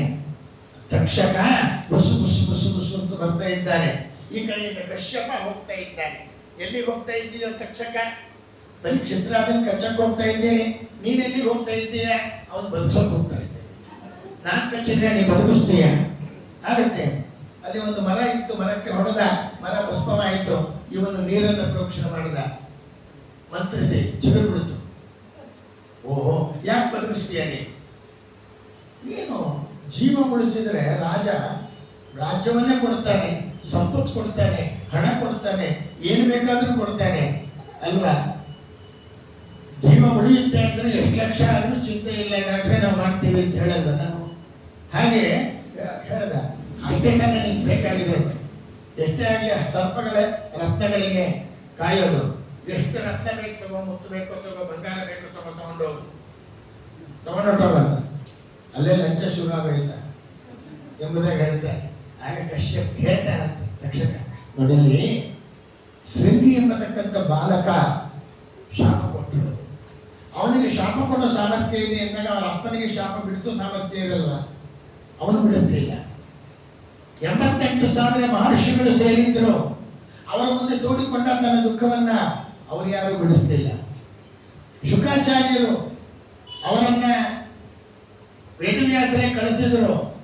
ಆ ಶುಕಾಚಾರ್ಯರು ಬಂದ್ರು, ಸಾಯೋದೇನ್ ಮಾಡಬೇಕು ಅಂತ ಹೇಳುವಂತ ಕಥೆ ಹೇಳಿದ್ರೆ ಒಂದು ಸಾಯೋದನ್ನು ಬಿಡಿಸ್ತಿಲ್ಲ. ಇಂಥ ಮಹಾನ್ ವ್ಯಕ್ತಿಗಳೇ ಸಾಯೋದನ್ನು ಬಿಡಿಸ್ತಿಲ್ಲ ಅಂದ್ರೆ ಅದರಲ್ಲಿ ಒಂದು ಅಂತರಾರ್ಥ ಇದೆ. ಈಗ ಭಾಗವತವನ್ನು ಕೇಳಿದ್ದಾನೆ, ಪಾಪಗಳೆಲ್ಲ ನಷ್ಟ ಆಗಿದೆ, ಮತ್ತೆ ಅವನು ರಾಜ ಆದರೆ ಮತ್ತೆ ಪಾಪಗಳನ್ನು ಮಾಡ್ತಾನೆ. ಅವನಿಗೆ ಇವಾಗ ಸತ್ತರೆ ಮೋಕ್ಷ ಸಿಗುತ್ತೆ, ಮುಂದೆ ಸತ್ತರೆ ಮೋಕ್ಷ ಸಿಗಲ್ಲ ಅವನಿಗೆ. ಆದ್ದರಿಂದ ಪ್ರಾಣ ನೀನು ಉಳಿಸ್ಬೇಡ, ಪ್ರಾಣ ಉಳಿಸ್ಬೇಡ, ಬಿಡು ಅಂದ. ಅದು ನಿಜ ಅನ್ಕೊಂಡ. ಸರಿ, ಹೊರಟೋದ ಕಶ್ಯಪ ಎಂಬುದಾಗಿ ತಾವು ಹೇಳಿದರು. ಇವನು ಸಾಯಂಕಾಲ ಆಯಿತು, ಸೂರ್ಯಾಸ್ತಮಯ ಆಗಿದೆ. 7 ದಿವಸದಿಂದ ಉಪವಾಸ ಕೇಳಿದ್ದಾನೆ. ಯಾರು? ಪರೀಕ್ಷಿತ್ ಮಹಾರಾಜ. ಹಣ್ಣು ಹಂಪಲುಗಳನ್ನು ತಗೊಂಡು ಉಪವಾಸವನ್ನ ಮುರಿಬೇಕಲ್ಲ, ಅದಕ್ಕೋಸ್ಕರವಾಗಿ ಮಂತ್ರಿ ಮಹೋದಯರೆಲ್ಲ ಬಂದು ಸ್ವಾಮಿ ಸ್ವೀಕಾರ ಮಾಡು ರಾಜ ಅಂತ ಹೇಳ್ತಾ ಇದ್ದಾರೆ. ಅದರ ಮೇಲೆ ಒಂದು ಸಣ್ಣ ಹುಳ ಇದೆ. ಸೂರ್ಯಾಸ್ತಮಯ ಆಯಿತು, ತಕ್ಷಕ ಬರಲಿಲ್ಲ. ಆದ್ದರಿಂದ ಈ ಹುಳು ಏನಾದರೂ ತಕ್ಷಕ ಆಗಿ ನನ್ನನ್ನು ಕೊಲ್ಲುತ್ತೋ ಏನೋ ಅಂತ ಮನಸ್ಸಿನಲ್ಲಿ ಮಾಡಿಕೊಂಡು ಏನಾದರೂ ಆಗಲಿ ಶುಕಾಚಾರ್ಯರು ಹೇಳಿದಂತೆ ಲಯಚಿಂತನೆಯನ್ನು ಮಾಡಿಬಿಡು, ಹೋಗೋದು ಗ್ಯಾರಂಟಿ. ಹಾವು ಕಚ್ಚುತ್ತೆ ಗ್ಯಾರಂಟಿ ಇಲ್ಲ, ನಾನು ಲಯ ಚಿಂತನೆ ಮಾಡ್ಕೊಂಡು ನಾನೇ ಹೋಗ್ತೀನಿ ಎಂಬುದಾಗಿ ಅಂದುಕೊಂಡು ಲಯ ಚಿಂತನೆಯನ್ನ ಮಾಡಿ ನೆತ್ತಿಯ ದ್ವಾರದಿಂದ ಪ್ರಾಣ ಹೋಗೋದಕ್ಕೂ ಇದು ಹೊಡೆಯೋದಕ್ಕೂ ಇರ್ತದೆ. ಆ ಹುಳ ತಕ್ಷಕವಾಯಿತು, ಒಂದು ಸರ್ತಿ ಹೊಡೆಯಿತು, 2 ಕೋಇನ್ಸಿಡೆನ್ಸ್ ಅಂತಾರಲ್ಲ ಹಾಗೆ ಆಯಿತು. ಎಲ್ಲಿಗೆ ಹೋದ ಪರೀಕ್ಷಿತ? ವೇಗೆ ಖಗೇಂದ್ರ ಧ್ವಜಪಾದ ಮೂಲಂ ಎಂಬುದಾಗಿ ತಾವು ಹೇಳ್ತಾರೆ. ಭಗವಂತನ ಪಾದ ಮೂಲವನ್ನು ತಾನು ಸೇರಿದ ಭಾಗವತವನ್ನು ಕೇಳಿ ತಂದೆಯ ಮರಣದ ವಾರ್ತೆಯನ್ನು ಕೇಳಿದ ಜನಮೇಜಯ ಮಹಾರಾಜ. ಆಹಾ, ಸರ್ಪಗಳು ಒಂದು ಕಚ್ಚಿ ನನ್ನ ತಂದೆ ಸತ್ತ, ಸರ್ಪ ಇಲ್ಲದಂತೆ ಮಾಡಿಬಿಡ್ತೇನೆ ಅಂತ ಸರ್ಪಯಾಗ ಅಂತ ಶುರು ಮಾಡಿಬಿಟ್ಟ. ಎಲ್ಲ ಸರ್ಪಗಳನ್ನ ಹೆಸರು ಹೇಳಿದ್ರೆ ಆ ಯಜ್ಞ ಕುಂಡಗಳಲ್ಲಿ ಬಂದು ಬೀಳ್ತಾ ಇದೆ. ಇನ್ನು ಸರ್ಪದ ಸಂತತಿ ನಾಶ ಆಗೋಗುತ್ತೆ ಅಂತ ಹೇಳಿ ಜರತ್ಕಾರು ಎಂಬ ಕನ್ಯೆಯಿಂದ ಹುಟ್ಟಿದ ಆಸ್ತಿಕ ಎಂಬತಕ್ಕಂತಹ ಸರ್ಪ ಬ್ರಾಹ್ಮಣ ವೇಷವನ್ನು ಹಾಕಿಕೊಂಡು ತಾನು ಬಂದು ಭೌತಿ ಭಿಕ್ಷಾಂದೇ ಅಂತ.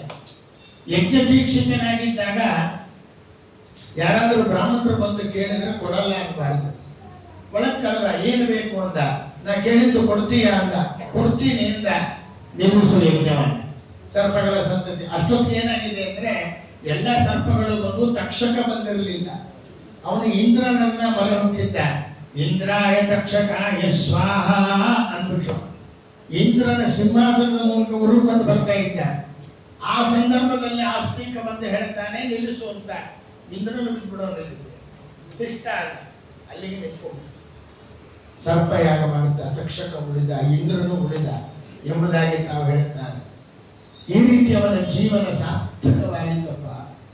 ಇವತ್ತಿಗೂ ಹಳ್ಳಿಗಳಲ್ಲಿ ಆಸ್ತಿಕ ಯಾಗಕ್ಕೆ ಬಂದು ಯಾಗ ನಿಲ್ಲಿಸಿ ಸರ್ಪ ಸಂತತಿಯನ್ನು ಉಳಿಸಿದ ಅಂತ ಹೇಳ್ತಾ ಆಸ್ತಿಕ ಅಂತ ಸ್ಮರಣೆ ಮಾಡಿದವರಿಗೆ ಸರ್ಪದ ಭಯ ನಾಸ್ತಿ ಅಂತ ಹೇಳಿ ಮನೆ ಮುಂದೆ ಆಸ್ತಿಕ ಅಂತ ಬರೆದಿರ್ತಾರೆ. ಈ ವಿಚಾರಗಳನ್ನು ಸೂತ್ರ ಶೌನಕಾದಿಗಳಿಗೆ ಹೇಳಿದರು. ವೇದವ್ಯಾಸರು ಅನಾದಿಯಾದ ವೇದವನ್ನು ವಿಭಾಗ ಮಾಡಿದರು. ಮೊದಲನೇ ಪುರಾಣಗಳ ರಚನೆ ಮಾಡಿದರು. ಮೇದಿನಿಯಲ್ಲಿ ಹರಡಿದರು. ಮಕಾರದಿಂದ 2 ಪುರಾಣ, ಬಕಾರದಿಂದ 2 ಪುರಾಣವನ್ನು ಹೇಳಿದೆ. ಮಾರ್ಕಂಡೇಯ ಪುರಾಣ ಮಕಾರದಿಂದ, ಮತ್ಸ್ಯ ಪುರಾಣ, ಭದ್ವಯಂ ಬಕಾರದಿಂದ ಭಾಗವತ ಪುರಾಣ, ಭವಿಷ್ಯೋತ್ತರ ಪುರಾಣ, ಬೃಹತ್ರಯಂ ಬ್ರಹ್ಮಪುರಾಣ, ಬ್ರಹ್ಮಾಂಡ ಪುರಾಣ, ಬ್ರಹ್ಮವೈವರ್ತ ಪುರಾಣ, ಚತುಷ್ಟಯಂ ವರಾಹ ಪುರಾಣ, ವಿಷ್ಣು ಪುರಾಣ, ವಾಯು ಪುರಾಣ, ಇವೆಲ್ಲವನ್ನು ತಾವು ಹೇಳ್ತಾ ಇದ್ದಾರೆ. ವಾಮನ ಪುರಾಣ, ಅನಾಪಲಿಂಗ ಕೂಸ್ಕಾನಿ, ಆ ಅಗ್ನಿ ಪುರಾಣ, ನಾರದ ಪುರಾಣ, ಪದ್ಮ ಪುರಾಣ, ಲಿಂಗ ಪುರಾಣ, ಗರುಡ ಪುರಾಣ, ಕೂರ್ಮ ಪುರಾಣ, ಸ್ಕಾಂತ ಪುರಾಣ, ಪುರಾಣ ಪೃಥಕ್ ಅಂದಾಗ ಮಾರ್ಕಂಡೇಯ ಪುರಾಣ ಅನ್ನೋ ಒಂದು ಪುರಾಣ ಇದೆಯಲ್ಲ, ಇದು ಭಗವಂತನ ಹೆಸರಲ್ಲಿಲ್ಲ. ಮತ್ಸ್ಯ ಪುರಾಣ ಭಗವಂತನ ಹೆಸರು, ಕೂರ್ಮ ಪುರಾಣ ಭಗವಂತನ ಹೆಸರು, ವಾಮನ ಪುರಾಣ ಭಗವಂತನ ಹೆಸರು, ಮಾರ್ಕಂಡೇಯರ ಹೆಸರಿಂದ ಪುರಾಣ ಆಗ್ತದೆ ಎಂಬತಕ್ಕಂಥ ಪ್ರಶ್ನೆಯನ್ನ ಕೇಳ್ತಾನಂತೆ.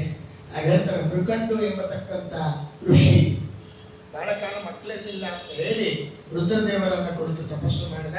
ಮಗ ಬೇಕು ಅಂತ ಒಳ್ಳೆ ಸಜ್ಜನನಾಗಿರ್ತಕ್ಕಂತಹ ಮಗ ಒಬ್ಬನು ಹುಟ್ಟುತ್ತಾನೆ. 16 ವರ್ಷ ಆಯುಷ್. ಇಲ್ಲ 100 ಜನ ಮಕ್ಕಳಾಗ್ತಾರೆ, ದುಷ್ಟರಾಗ್ತಾರೆ, ಯಾರು ಬೇಕು ಅಂತ ರುದ್ರದೇವರು. ಇಲ್ಲಪ್ಪ, ಸಜ್ಜನನಾಗಿರ್ತಕ್ಕಂಥ ಒಬ್ಬ ಮಗ ಸಾಕು. ಹುಟ್ಟಿದ, ಒಳ್ಳೆಯ ವೇದ ಪಾರಂಗತನಾದ, ಶಿಷ್ಟನಾದ.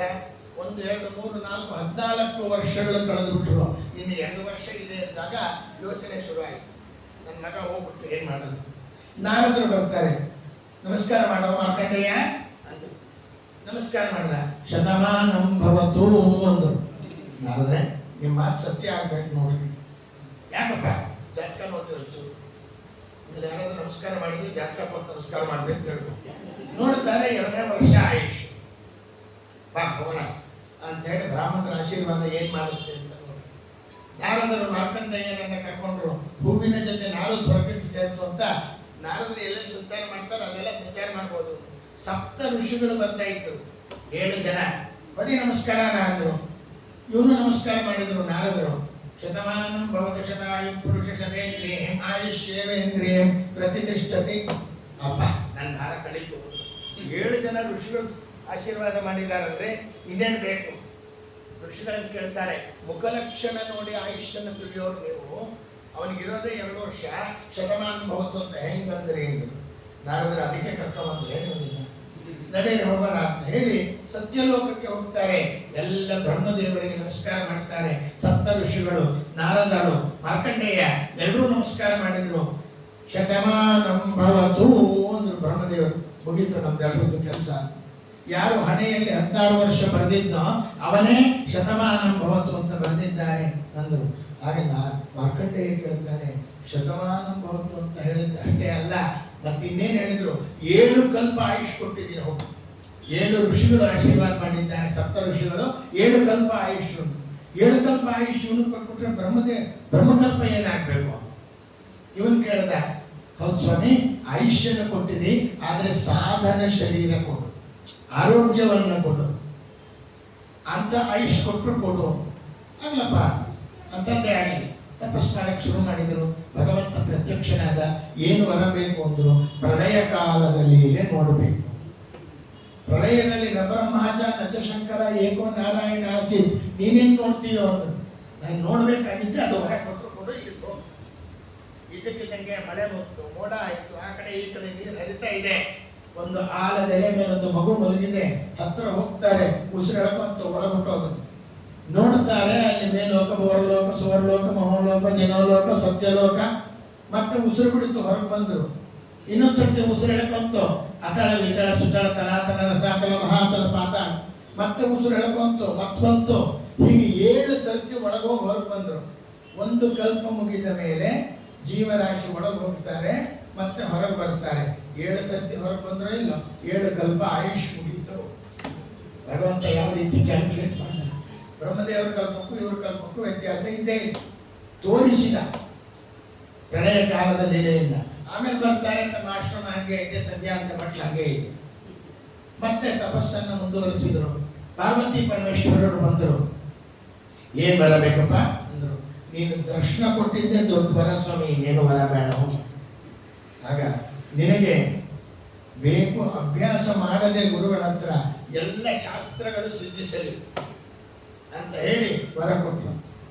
ಅದಕ್ಕೆ ಧರ್ಮರಾಜ ವನವಾಸ ಮಾಡುವಂತ ಕಾಲದಲ್ಲಿ ಮಾರ್ಕಂಡೆಯ ಸಮಸ್ಯಾ ಪರ್ವ ಅಂತ ಬರುತ್ತೆ ಮಹಾಭಾರತದಲ್ಲಿ. ಎಲ್ಲ ತತ್ವಬೋಧೆಯನ್ನ ಮಾರ್ಕಂಡೇಯರು ಮಾಡುತ್ತಾರೆ. ಅಲ್ಲಿ ಧರ್ಮರಾಜ ಕೇಳ್ತಾನೆ, ಕೃಷ್ಣ ಬಂದು ಕೂತಿದ್ದಾನೆ, ಮಾರ್ಕಂಡೇಯರು ಹೋಗ್ತಾರೆ, ಪಾಪ ಪೂಜೆ ಎಲ್ಲ ಮಾಡಿದ. ಸ್ವಾಮಿ, ನೀವು ಪ್ರಳಯ ಕಾಲ ಗೀತೆ ತೋರಿ ನೋಡಿದ್ರಂತೆ, ಒಂಚೂರು ಹೇಳ್ತೀರಾ? ಏನ್ ಪರೀಕ್ಷೆ ಮಾಡ್ತಾ ಇದೆಯೇನೋ ಧರ್ಮರಾಜ? ಪಕ್ಕದಲ್ಲೇ ಸರ್ವೋತ್ತಮನಾದ ಕೃಷ್ಣ ಕೂತಿದ್ದಾನೆ, ಎದುರಿಗೆ ಜೀವೋತ್ತಮರಾದ ಭೀಮಸೇನದೇವರಿದ್ದಾರೆ, ಇವ್ರ ಎದುರಿಗೆ ಏನ್ ನೋಡಿದ್ರೆ ಏನ್ ಕೇಳ್ತೀಯನೋ ಸುಳ್ಳು ಹೇಳಾಗ್ತದೆ, ತೋರಿಸ್ತವನೇ ಅವನು ಎಂಬುದಾಗಿ ನಾವು ಹೇಳ್ತಾರೆ. ಹೀಗೆ ಮಾರ್ಕಂಡೇಯರ ವಿಚಾರ ದೊಡ್ಡದು, ಅವರಿಗೆ ಎಲ್ಲ ವಿಚಾರಗಳು ಗೊತ್ತಿದ್ರಿಂದ ಮಾರ್ಕಂಡೇಯ ಪುರಾಣ ಅಂತ ಒಂದು, ಆ ಮಾರ್ಕಂಡೇಯ ಪುರಾಣ ಅಂತ ಅದಕ್ಕೆ ಬಹಳ ವಿಚಾರಗಳಿದೆ, ಸೃಷ್ಟಿ ಪ್ರಕರಣಗಳು ಅದೆಲ್ಲ ಬಹಳ ಇರ್ತಕ್ಕಂಥದ್ದಿದೆ. ಯಾವ ರೀತಿ ಇದು ಅಂತಿದೆ, ಅದೆಲ್ಲವನ್ನ 4 ಜ್ಞಾನ ಪಕ್ಷಿಗಳು ಅಂತ ಹೇಳುತ್ತಂತ ಎಂಬುದಾಗಿ ತಾವು ಹೇಳ್ತಾರೆ. ಅದು ಮಾರ್ಕಂಡೇಯ ಪುರಾಣದ ವಿಚಾರ, ಅದು ಬೇಡ. ಹೀಗೆ ಪ್ರಳಯ ಕಾಲದ ಲೀಲೆಯನ್ನ ನೋಡಿ ಹೊರಗೆ ಬಂದಿರತಕ್ಕಂಥವರು ಮಾರ್ಕಂಡೇಯರು ನಮ್ಮ ಮಧ್ವಮತದಲ್ಲಿ ಸತ್ಯಬೋಧರಾಗಿ ಬಂದಿದ್ದಾರೆ, ಮಹಾನುಭಾವರು. ಅವರು ಸಹ ಹರಿಯ ಮಹಿಮೆಯನ್ನು ನೆನೆದು ಹರುಷದಿಂದಲೇ ಸ್ಮರಿಸುತ್ತಾ ಹರನು ಸತಿಗೂಡಿ ದರ್ಶನವ ನೀಡಿದ ಹರನ ದರ್ಶನ, ಹರಿಯ ದರ್ಶನ ಎಲ್ಲ. ನೆನ್ನೆ ಹೇಳಿದೆ, ಸೂರ್ಯ 12 ರೂಪವನ್ನು ತಾಳಿ ಒಂದೊಂದು ಮಾಸಕ್ಕೆ ಒಂದೊಂದು ರೂಪದಿಂದ ಬೆಳಕನ್ನು ಕೊಡ್ತಾರೆ. ಅದಕ್ಕೆ ಶ್ರಾವಣ ಮಾಸದ ಬಿಸಿಲೇ ಬೇರೆ, ಮಾಘ ಮಾಸದ ಬಿಸಿಲೇ ಬೇರೆ, ವೈಶಾಖ ಮಾಸದ ಬಿಸಿಲೇ ಬೇರೆ. ಆದರೆ ಸೌರಮಾನ, ಚಾಂದ್ರಮಾನ ಇವೆರಡಕ್ಕೂ ಮಧ್ಯದಲ್ಲಿ 11 ದಿನ ವರ್ಷಕ್ಕೆ ವ್ಯತ್ಯಾಸ ಬರುತ್ತದೆ. ಆ ವ್ಯತ್ಯಾಸವನ್ನು ಸರಿದೂಗಿಸಕ್ಕೆ ಚಾಂದ್ರಮಾನದಲ್ಲಿ ಅಧಿಕ ಮಾಸ ಆಗ್ತಿತ್ತು. ಇವಾಗ ಯಾವ ಸೂರ್ಯ ಬರಬೇಕಿಲ್ಲ, ಸೂರ್ಯ ಬರಲ್ಲ. ಭಗವಂತ ಹೇಳಿದ, ನಾನೇ ಸೂರ್ಯನಾಗಿ ನಿಂತುಕೊಂಡು ಕೆಲಸ ಮಾಡ್ತೀನಿ ಅಂತ. ದಿನಾಗ್ಲೂ ಏನ್ ಪೂಜೆ ಮಾಡ್ತೀವಿ? ಸವಿತ್ರ ಮಂಡಲ ಮಧ್ಯವರ್ತಿ ನಾರಾಯಣ ಆಗ್ತೇನೆ. ಇಲ್ಲಿ ನಾನೇ ಸೂರ್ಯ ಆಗಿರೋದ್ರಿಂದ ನನ್ನನ್ನು ಉಪಾಸನೆ ಮಾಡ್ರಿ. ನನಗೆ ಪ್ರೀತಿಕರವಾಗಿರ್ತಕ್ಕಂತಹ 12 ಸೂರ್ಯರು ಮಾಡುವ ಕಾರ್ಯವನ್ನು ನಾನು ಮಾಡೋದ್ರಿಂದ 12 ಸ್ಕಂದಗಳಲ್ಲಿ ವರ್ಣಿತವಾಗಿರುವ ಭಾಗವತವನ್ನ ಹೇಳ್ರಿ, ಕೇಳ್ರಿ. ಇದರಿಂದ ಏನಾಗುತ್ತೆ? 12 ಸೂರ್ಯರು ಸಂತುಷ್ಟನಾಗುವಂತೆ ಕೋಟಿ ಸೂರ್ಯ ತಮ್ಮ ಪ್ರಕಾರ ನಾನು ಸಂತುಷ್ಟನಾಗ್ತೇನೆ. ಇನ್ನೂ ಬೇಕಾದಷ್ಟು ಹೇಳ್ತಾರೆ, ದಾನ ಮಾಡೋಕ್ಕಾಗಲ್ಲ, ಧರ್ಮ ಮಾಡೋಕ್ಕಾಗಲ್ಲ, ವ್ರತ ಮಾಡೋಕ್ಕಾಗಲ್ಲ, ಉಪವಾಸ ಮಾಡೋಕ್ಕಾಗಲ್ಲ, ಅವೆಲ್ಲ ಬೇಡ. ಭಾಗವತವನ್ನು ಹೇಳ್ರಿ, ಭಾಗವತ ಗ್ರಂಥವನ್ನು ದಾನ ಮಾಡಿದ್ರು. ದಾನ ಮಾಡಿದ್ರೆ ಇಲ್ಲ ತಗೊಂಡ್ಬಿಟ್ಟು ಒಂದು 200 ರೂಪಾಯಿ ಪುಸ್ತಕ ತಗೊಂಡ್ಬಂದು ದಾನ ಮಾಡೋದಿಲ್ಲ, ಇನ್ನೊಬ್ಬರಿಗೆ ಕೇಳಿಸ್ರಿ. ಈಗ ನಾವು ಭಾಗವತ ಹೇಳಿಸ್ತಾ ಇದ್ದೀನಿ, ಅನೇಕ ಜನ ಕೇಳ್ತಾ ಇದ್ದಾರೆ, ಇದು ಒಂದು ರೀತಿ ದಾನ.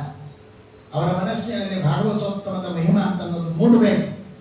ಅಂತಹ ಒಂದು ಅದ್ಭುತವಾಗಿರ್ತಕ್ಕಂತಹ ಕಾರ್ಯವನ್ನ ಪುರುಷೋತ್ತಮ ಮಾಸಕ್ಕೆ ತಾನು ನೀಡಿದ ಭಾಗವತ ಸಪ್ತಾಹ ಆಧ್ಯಾತ್ಮಿಕವಾಗಿರ್ತಕ್ಕಂಥ ಶಿಕ್ಷಣದಲ್ಲಿ ಒಂದು ಮಹತ್ತರವಾದ ಕ್ರಾಂತಿ. ಸಪ್ತಾಹ ಶ್ರವಣದಿಂದ ನಾಸ್ತಿಕ ಆಸ್ತಿಕನಾಗುತ್ತಾನೆ. ಭಾಗವತವನ್ನ ಯಾವ ಜಗತ್ತಿನ ವಿದ್ಯೆಯೂ 1 ವಾರದಲ್ಲಿ ದಕ್ಕಕ್ಕಾಗಲ್ಲ. ಆದರೆ ಭಾಗವತದಲ್ಲಿ ಭಗವಂತನ ಮಹಿಮೆಗಳೆಲ್ಲ ಇದೆ. ಈ ಭಾಗವತವನ್ನು ಕೇಳಿಯೂ ಆಸ್ತಿಕನಾಗಲಿಲ್ಲ ಅಂದ್ರೆ ನಿಜವಾಗಿ ಅವನು ನಾಸ್ತಿಕನು. ಉದ್ಧಾರದ ಬಾಗಿಲು ಶಾಶ್ವತವಾಗಿ ಮುಚ್ಚಿದಂತೆ ಎಂಬುದಾಗಿ ತಾವು ಹೇಳುತ್ತಾರೆ. ಅರ್ಜುನ ಗೀತೆಯನ್ನು ಕೇಳಿದ, ಮೊಮ್ಮಗ ಪರೀಕ್ಷಿತ್ ರಾಜ ಶುಕಮುನಿಗಳಿಂದ ಭಾಗವತವನ್ನು ಕೇಳಿದ, ಇವನ ಮಗ ಜನಮೇಜಯ ವೈಶಂಪಾಯನರಿಂದ ಭಾರತವನ್ನು ಕೇಳುತ್ತಾನೆ ಎಂಬುದಾಗಿ ಹೇಳಿದರು. ಭಗವದ್ಗೀತೆಯನ್ನು ಕೇಳಬೇಕಾದ್ರೆ ಅರ್ಜುನನೊಳಗೆ ವಾಯುದೇವರ ಅಂಶ, ಭಾಗವತವನ್ನು ಕೇಳಬೇಕಾದ್ರೆ ಶುಕಮುನಿಗಳೊಳಗೆ ಶುಕಮುನಿಗಳಿದ್ದರು. ಅವರೇ ಗೀತೆಗೆ ಭಾಷ್ಯ ತಾತ್ಪರ್ಯ ಬರೆದರು, ಭಾಗವತಕ್ಕೆ ತಾತ್ಪರ್ಯ ನಿರ್ಣಯ ಅಂತ ಬರೆದಿದ್ದಾರಪ್ಪ ಎಂಬುದಾಗಿ ಹೇಳುತ್ತಾರೆ. ಆದ್ದರಿಂದ ಇವತ್ತು ಭಾಗವತ ರಚನೆಯಾದ ಸ್ಥಳ ಅದು ಬದರಿ, ರಜತ ಪರ್ವತದಲ್ಲಿದೆ. ಭಾಗವತ ತಾತ್ಪರ್ಯ ರಚನೆಯಾದ ಸ್ಥಳ ಅದು ಉಡುಪಿ, ರಜತ ಪೀಠ. ರಜತ ಪೀಠವನ್ನ ತಮ್ಮ ಅದ್ಭುತವಾದ ಜ್ಞಾನ ಕಾರ್ಯದಿಂದ ಸುವರ್ಣ ಪೀಠವನ್ನಾಗಿಸಿದ ಮಹಿಮಾ ಆಚಾರ್ಯರದು. ಆ ಸುವರ್ಣಪೀಠದಲ್ಲಿ ಕೃಷ್ಣನನ್ನ ಕೂಡಿಸಿದವರು ಅಂತಂದ್ರೆ ಶ್ರೀಮದ್ ಆಚಾರ್ಯರು ಎಂಬುದಾಗಿ ಹೇಳಿ ಈ ಒಂದು ಜ್ಯೇಷ್ಠ ಮಾಸದ ವಿಶಿಷ್ಟವಾಗಿರ್ತಕ್ಕಂಥ ಪುರುಷೋತ್ತಮ ಮಾಸದಲ್ಲಿ ಪ್ರಾರಂಭದ ಮೊದಲ ಒಂದು ವಾರವೇ ಭಾಗವತದ ಚಿಂತನ. ಪೂರ್ತಿ ಭಾಗವತ ಹೇಳಿದ್ದೀನಿ ಅಂತ ನಾನು ಹೇಳಿಲ್ಲ, 11 ಗಂಟೆ ಹೇಳಿದ್ರೆ ಅದು ಚಿಂತನ ಅಂತ ಹೇಳ್ಬಹುದಷ್ಟೇ. ಆದ್ದರಿಂದ ಆ ಚಿಂತನವನ್ನ ನಡೆಸಿಕೊಟ್ಟಿದ್ದಾರೆ ನಮ್ಮ ಗುರುಗಳು. ಆಶೀರ್ವಾದವನ್ನು ಮಾಡಿ ಏನು ಭಾಗವತವನ್ನು ಹೇಳಿದನ್ನ ಬಳಗರಾಚಾರ್ಯರು, ಗುರುಗೋವಿಂದ ವಿಠಲದಾಸರು ಇವರೆಲ್ಲ ಆಶೀರ್ವಾದದಿಂದ ಕಿಂಚಿತ್ ಭಾಗವತವನ್ನ ಅನುವಾದ ಮಾಡೋದು. ಅವರಿಗೆ ಗುರುಗಳಾಗಿರ್ತಕ್ಕಂಥ ಜಯರಾಚಾರ್ಯರು ಅವರು ಭಾಗವತ ಹೇಳ್ತಾ ಇದ್ರೆ ಸಪ್ತಮಸ್ಕಂದ ಬಂತು ಅಂದರೆ ನಾಳೆ ಗರ್ಭಿಣಿ ಯಾರಾದರೂ ಇದ್ದರೆ ಬರಬೇಡ್ರಿ ಅನ್ನೋದು. ಸತ್ಯಂ ನಿಧಾತಂ ನಿಜ ವೃತ್ಯ ಭಾಷಿತು ಅಂದರೆ ಮರದ ಮೇಲೆ ಕೂತ್ಕೊಂಡು ಹೇಳ್ತಾ ಇದ್ದವರೆಲ್ಲ ಕೆಳಗೆ ಬಿದ್ದವರು. ಅವರಿಗೆಲ್ಲ ಗುರುಗಳಾಗಿದ್ದ ಸತ್ಯದ್ಯಾರು ಇವರೆಲ್ಲರಿಗೂ ಹಿರಿಯರಾಗಿರ್ತಕ್ಕಂತಹ ರಾಘವೇಂದ್ರ ಸ್ವಾಮಿಗಳು, ವ್ಯಾಸರಾದರು, ವಾದರಾದರು, ಟೀಕಾಕೃತ್ಪಾದರು, ಶ್ರೀಮದ್ ಆನಂದ ತೀರ್ಥ ಭಗವತ್ಪಾದಾಚಾರ್ಯರು, ಅವರ ಅಂತರ್ಯಾಮಿಯಾಗಿರ್ತಕ್ಕಂಥ ಭಾಗವತ ಪ್ರತಿಪಾದ್ಯನಾಗಿರ್ತಕ್ಕಂಥ ರುಕ್ಮಿಣಿ ಶ್ರೀನಿವಾಸ ಬಂಧು ಗೋಪಾಲಕೃಷ್ಣ, ಅವನೇ ಪುರುಷೋತ್ತಮ, ಅವನು ಪ್ರೀತನಾಗಲಿ. ಇಲ್ಲಿ ಶ್ರವಣವನ್ನು ಮಾಡಿದಂತಹ ಎಲ್ಲರಿಗೂ ಸಹ ಜ್ಞಾನಭಕ್ತ ವೈರಾಗ್ಯಾದಿಗಳನ್ನು ತಾನು ದಯಪಾಲಿಸಿ ಸತ್ಸಾಧನ ಅಂತ ಅನ್ನೋದನ್ನು ಮುಂದೆ ಮಾಡಿಸಲಿ. ಇದಕ್ಕೆ ಅವಕಾಶ ಮಾಡಿಕೊಟ್ಟಿರ್ತಕ್ಕಂಥ ಎಲ್ಲ ಅಧಿಕಾರಿ ವರ್ಗದವರಿಗೆ, ನಿಮ್ಮ ಜೊತೆ ಇದನ್ನು ಹಂಚಿಕೊಳ್ಳಕ್ಕೆ ಅವಕಾಶ ಮಾಡಿಕೊಟ್ಟಂಥ ಎಲ್ಲ ಅಧಿಕಾರಿ ವರ್ಗದವರಿಗೆ ಸಹ ನಾನು ನನ್ನ ವೈಯಕ್ತಿಕವಾಗಿರ್ತಕ್ಕಂಥ ಕೃತಜ್ಞತೆಗಳನ್ನು ಅರ್ಪಿಸುತ್ತಾ ಈ ಒಂದು ಉದ್ಯಮವನ್ನು